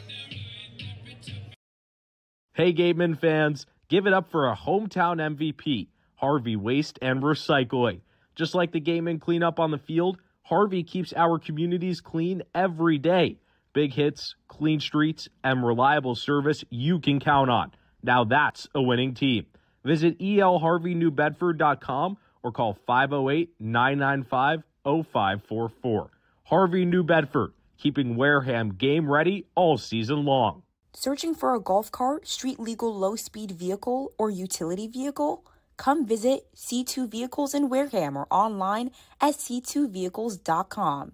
Trusted across the South Coast, Cape and Island since 1978, C2 Vehicles has the ride for work, play, and everything in between. Broken PS5 or Xbox? A-Plus Repair specializes in all repairs, including game consoles, computers, smartphones, and tablets. Walk-ins are welcome, and most repairs are done in less than an hour. 508-962-2394 or aplusrepairs.net for more info. Reed Custom Soils, a subsidiary of the AD Makepeace Company, is New England's most experienced precision soil blender. Reed is the leading provider of lightweight planting soil for green roof installation, stabilized stone dust for nature paths and pedestrian walkways, bioretention and rain garden soils, and specialized soils for athletic fields, including your Spillane Field. To learn more, visit reedcustomsoils.com. We've hit another Alyssa Watling intuitive pitching change here in the bottom half of the 8th after 3 2/3 of no hit, one walk ball from Noah Thigpen. Sebastian Santos Olsen on to try and get the final 4 outs. 6'3", 215-pound left-hander, Dan, out of Miami, a rising sophomore who has been outstanding here on the Cape. He said that it's kind of come second nature to him to get out of tough situations. Well, right now, it's not a tough situation. He's pitched to a .84 ERA across 7 appearances. Did make 1 start. He's gotten 2 saves as well. Primarily been a bullpen guy. 6 appearances out of relief for Jamie Shevchuk and Brewster. Did pitch against Wareham back on July 1st. Only tasked to get 2 outs. He did that and picked up the save as well. Left on left, going against Connor Cuff with 2 outs and Sheffield over at first. The first pitch misses outside for ball 1, so a familiar name as Olsen looks to work through Cuff and then get the final 3 outs. Not a save situation just yet with Brewster up by 5. The 1-0 misses upstairs for ball 2. An interesting move from Shevchuk to go to Santos Olsen in this game, knowing he's playing Wareham tomorrow, but certainly wants to just lock down the win today. Every game ever so precious with just 10 games to go. 2-0 misses upstairs, 3-0.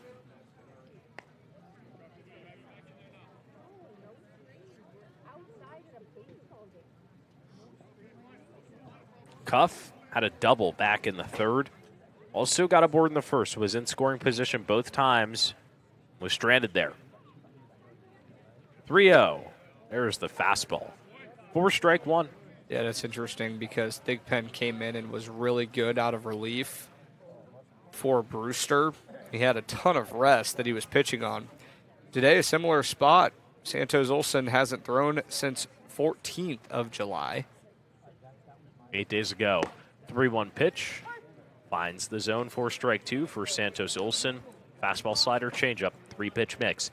He's gone to the fastball and back-to-back pitches here and is battling against Connor Cuff. No Sheffield will be on the move here in a full count with 2 outs.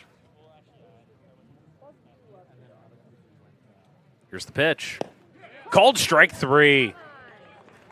Santos Olsen freezes Cuff with the slider. Comes in, gets 1 out, and nothing comes of the 2-out walk issued by Noah Thigpen. After 8 innings, it's 5-0 Brewster here on Cape League TV.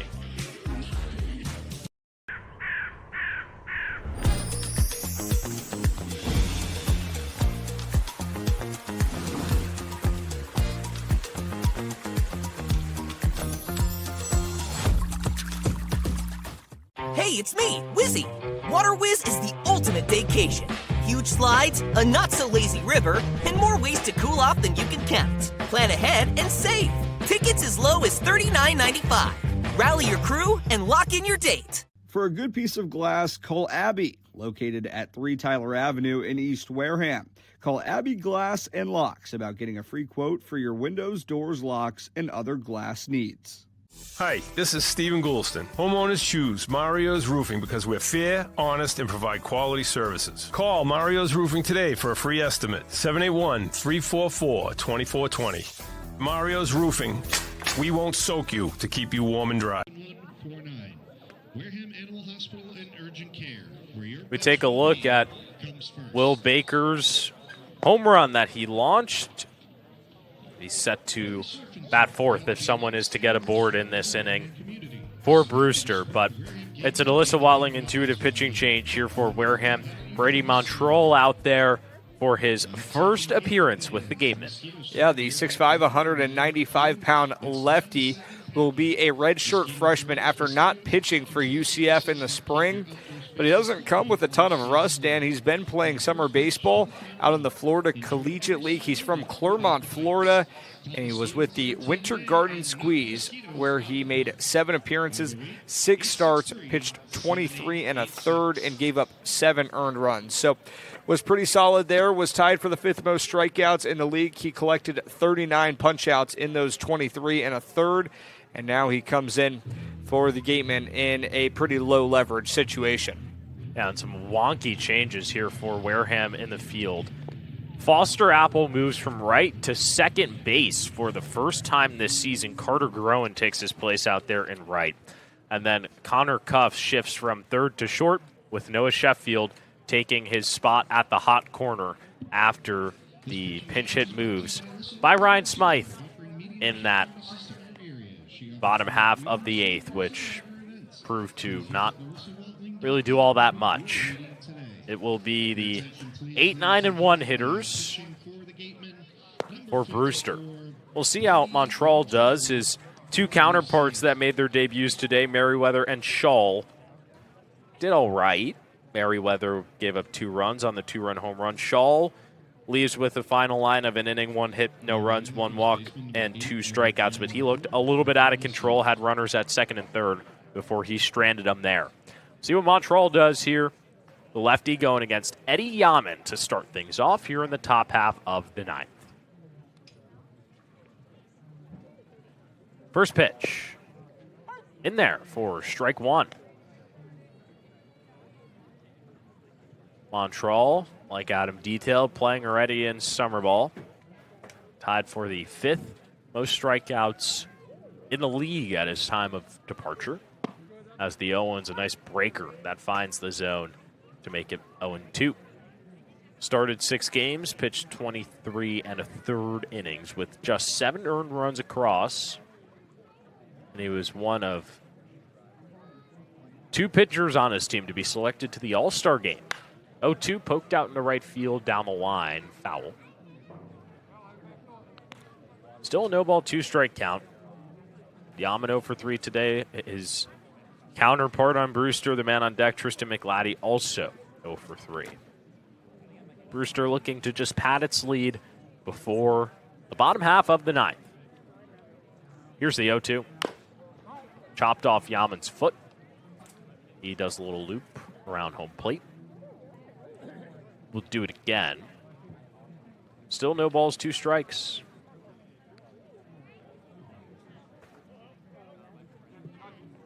And we talked about it a little bit earlier, Dan. You're not going to use your higher leverage guys, but right now Brady Montrol has a perfect opportunity to become a higher leverage guy. If you can work through this 9th inning with ease, it's in a 5-0 game, but you're showing you've certainly got the capabilities to be a guy that Wareham can trust down the stretch. 0-2 misses outside, 1 ball, 2 strikes. Montrol gets the sign. Fires.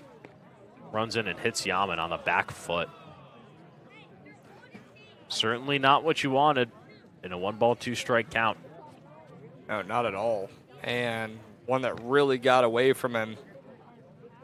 In a left-on-right matchup, you're just trying to get through this 9th inning as cleanly as possible.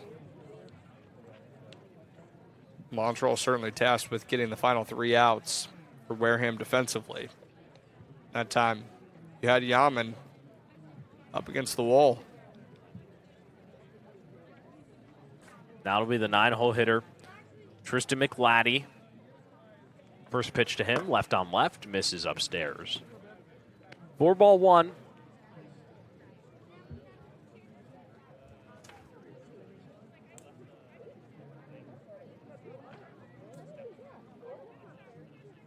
One-oh pitch. Slapped into left field. Dubovic going back. He's at the track. Leaps up, and he makes the grab. Throws it in quickly. Yaman back to first. A nice defensive play in left from Dylan Dubovic. There you go. Gives it a ride in that situation. And Dubovic continues to track under the lights. Stays locked in on the ball. Kind of keeps that right hand out, making sure that he still had room in front of the wall.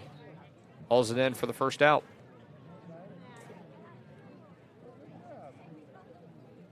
And now Adam Haight, the left fielder at the plate. Checks his swing. Called strike. Wareham will have its 3, 4, 5 hitters due up in the bottom half of the 9th as they try and rally to climb out of this 5-0 hole. Montreal quickly ahead 0-2. And you look at tomorrow, it'll be Wareham and Brewster over at Stony Brook Field. Gatemen will look for a split to not get swept in the season series between the two sides. 0-2, caught on and missed. 4-strike 3. Montreal makes easy work of Haight, and there's 2 down. He's done a really nice job getting ahead of hitters and had Yaman down 1-2 before losing control. That time, induces a flyout from McLaddy and then bounces right back with a strikeout. Haight gets ahead in the count and then elevates one, and Haight couldn't catch up to it. Now batting the shortstop for Brewster, number 9, Will Baker from Georgia Tech. Will Baker at the plate looks at a first pitch strike. He had that 2-run home run in the 8th inning. Launched it. Showed it to you a little bit earlier in this inning. Just a long blast. He got all of it. The wind blows out of the park here at Spillane, and he took advantage of that. 1-1 strike with 2 outs. So we've seen 3 new relievers come through today for Wareham. DJ Merriweather, Logan Shull, Brady Montreal. Montreal has looked the most in control amongst the 3.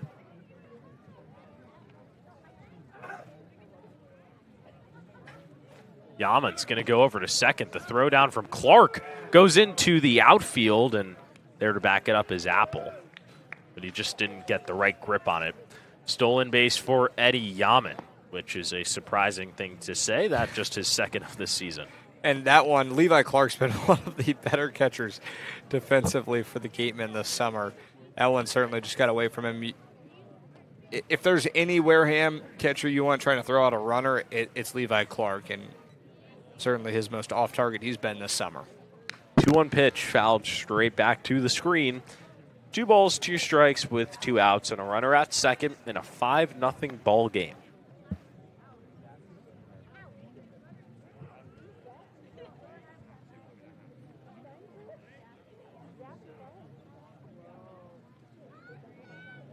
The 2-2 pitch misses down in the dirt. Count runs full.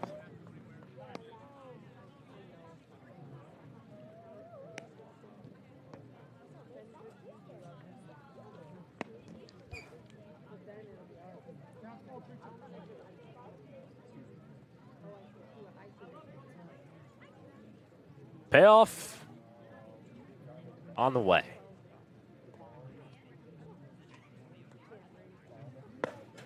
Misses upstairs. First base on balls issued by Montreal. Hit Yaman earlier. Runners at first and second with 2 down. Trust your stuff here. It's a 5-run game. Sure, you're facing a dangerous Holden Pantier, but pound the zone. Trust your defense. Dubovic's already made a nice play out and left. Try and get out of this. Trying to keep this at a 5-run game. First pitch in there. 4 strike 1.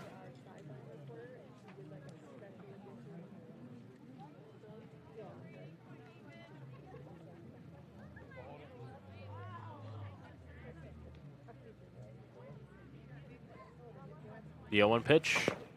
Bounced, gets away from Levi Clark. Both runners move up. Second and third. And a 1-1 strike count to Pantier.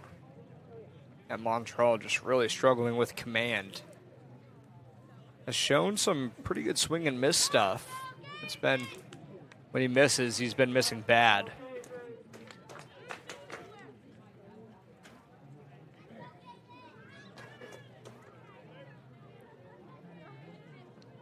One. Big cut and a miss. 4 strike 2.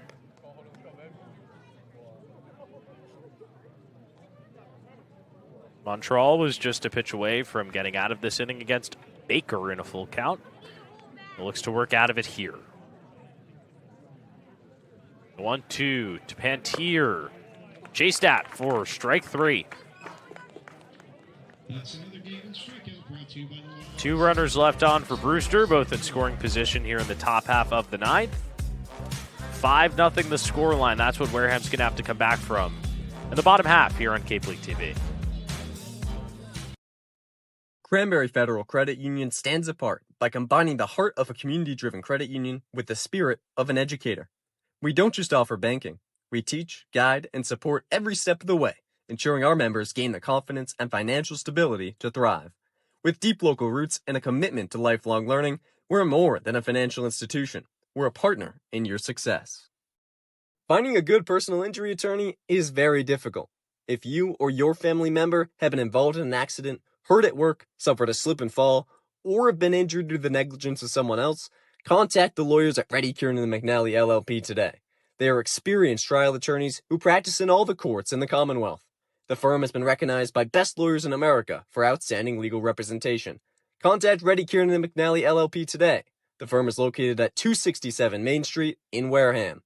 Reddy Kiernan and McNally LLP also has offices in New Bedford and Falmouth. Call 508-295-0286 or visit their website at www.rkm-law.com. Cranberry Federal Credit Union has been proudly serving the community of Wareham since 1962.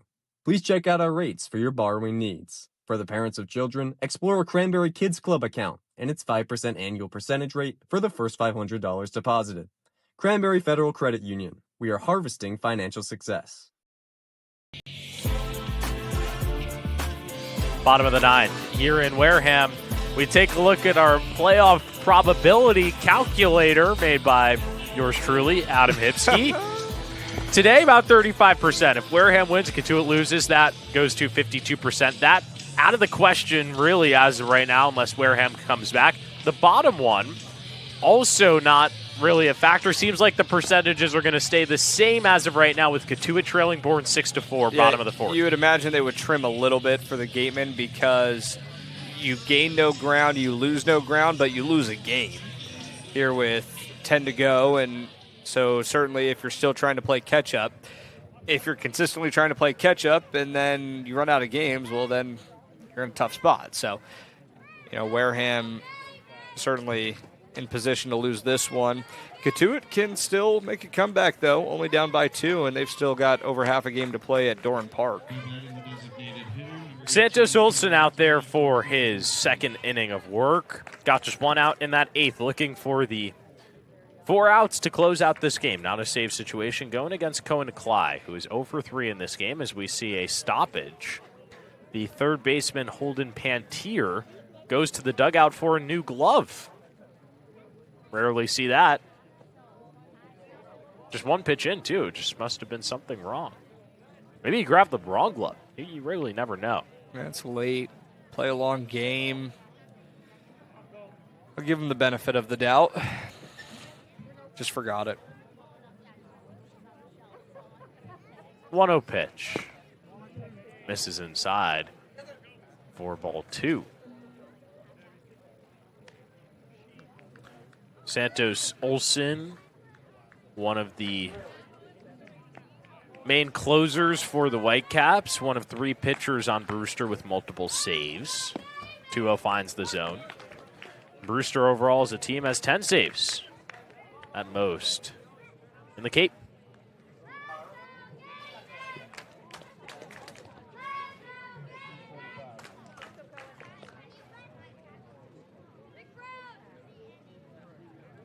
The 2-1 pitch. Strike on the outside corner. This is a big at-bat for Nikolai. He's looking to avoid that golden sombrero. He is 0 for 3 today with 3 strikeouts. And you can shorten the approach here. 2 ball, 2 strikes. He's been hitting it very well. He's gotten in the game. The 2-2 pitch just misses at the bottom part of the zone, and you would expect Nikolai to be the catcher tomorrow for Wareham when they travel to Stony Brook Field. It's just him and Levi Clark right now on the roster as the 2 primary catchers. So they are going to most likely flip-flop every single day down the stretch. 3-2 misses, and that's a walk for Cohen Nikolai. Better late than never. Leadoff man aboard for the first time, Dan, since the first inning. Oof. So you'll certainly take it. But now it's what can the Gatemen do with it. Wareham has not had a hit since the 3rd. And are on the verge of being shut out. Chase Cruson trying to change that. First pitch to him. This is outside. 4-1, and this is a Wareham team that scored 9 runs on Harwich in the last game. It was a 9-3 win, wire to wire. Scored 6 in the first 4 before putting up 3 in the bottom of the 7th. 1-0 pitch, lined over to second base, and that's past the glove of McLaddy into right field. There's the first hit for Wareham since the 3rd. Now runners are at first and second with nobody out. Wareham has put together a 9th inning rally before against Brewster. But if you're the Whitecaps, there's really not anyone you would rather have in this situation than Santos Olsen. And yeah, you allow a couple of base runners, still no out, but you've got a 5-run lead to protect. See if he can do that and not let across a run. Both the first 2 games between Wareham and Brewster have ended in a 5-3 scoreline. Wareham inching to that point. Levi Clark at the plate. The first pitch to him misses high and away. 4-1. Wareham made it interesting the last time as well in the bottom half of the 9th against Brewster. That game took place on July 3rd here at Spillane Field.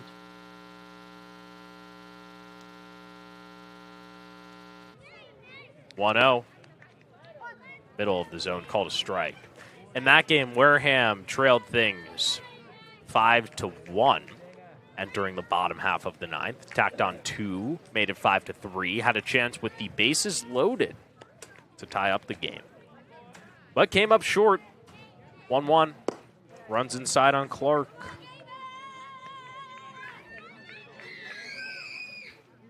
Santos Olsen was the man on the mound in that game as well. They got the final 2 outs for that one, so familiar spot for him.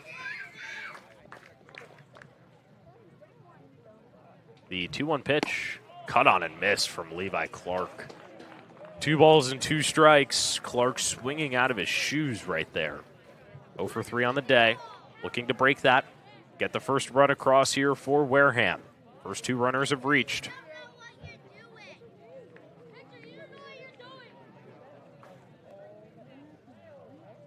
The 2-2 misses upstairs. The count runs full. Santos Olsen at risk of walking the bases loaded.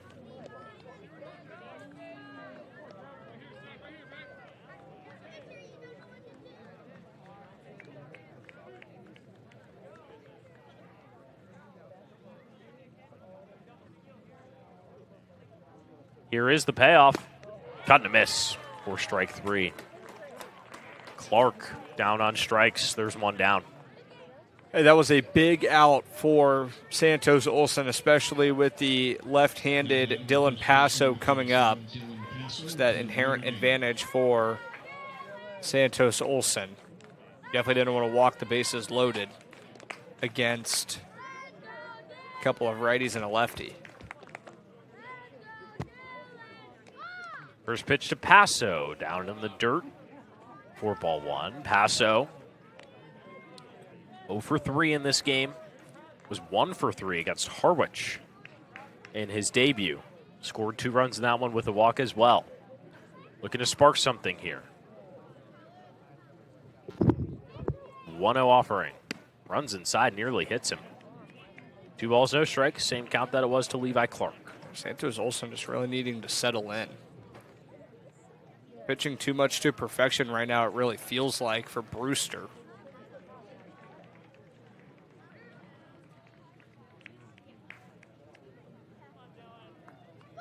The 2-0 pitch.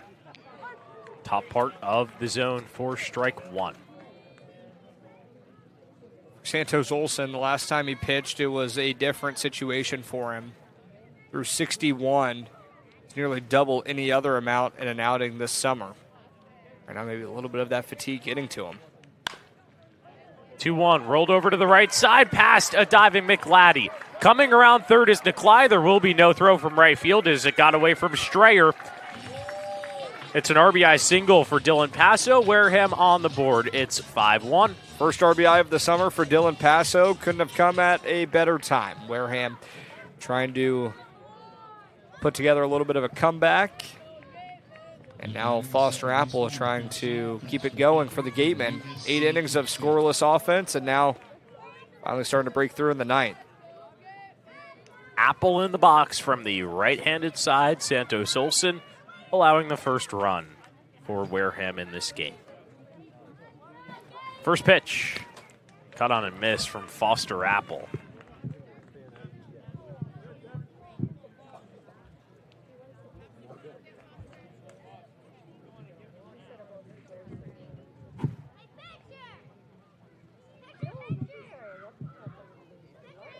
The 0-1.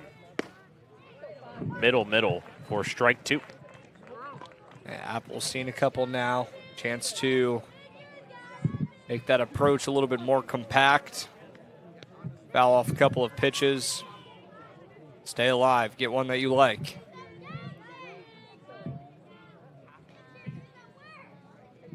The 0-2 pitch. Misses upstairs. 4-1. Apple 0 for 3 in this game. Trying to keep the line moving. Here with 1 down. Wareham trailing by 4.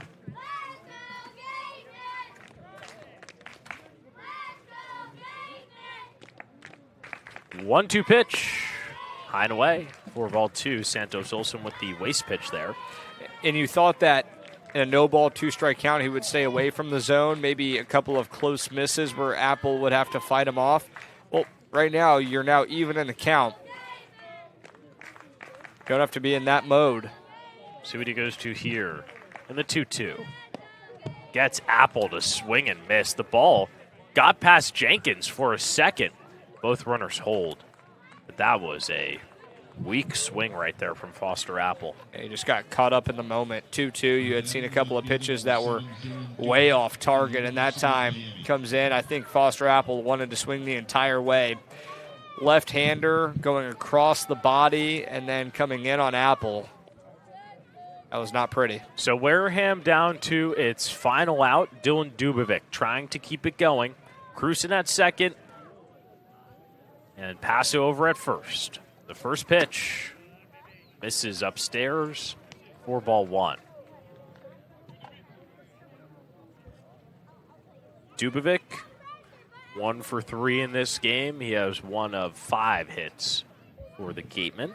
That came all the way back in the second. 1-0. Hit high and deep into left field. That ball is going to go foul, but certainly had some home run power on it. but just not straightened out from Dubovic.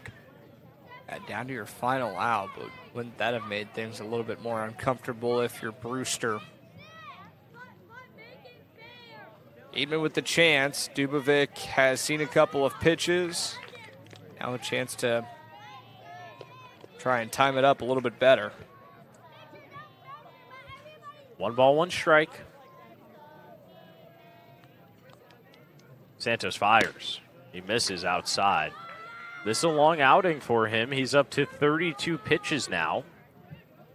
Just needs 1 more out to end the game.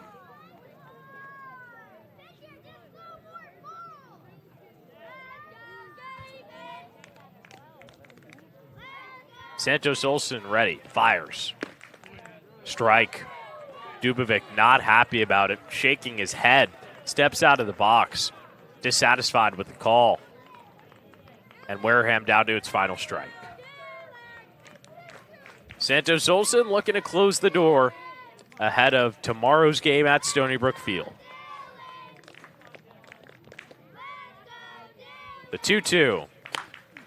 Hit out into left field. That ball drops in front of Haight. He fields, throws in quickly, but Dubovic keeps the line moving, and now the tying run will come to the plate in the form of Carter Groen.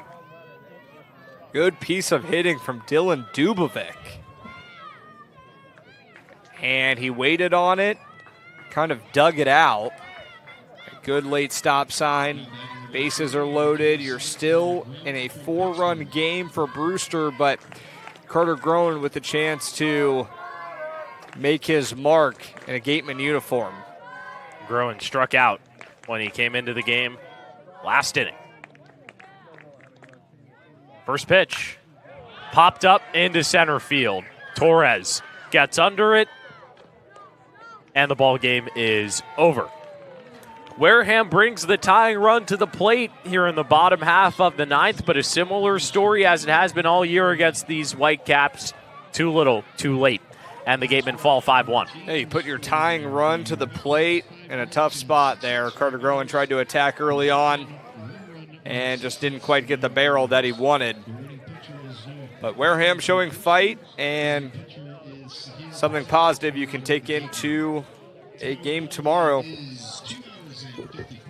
A game that they are definitely going to want, as we see the circle out there in center field from the bullpen of Brewster. As the Whitecaps go up 3-0 here in the season series in a game, Adam, where they just controlled it start to finish.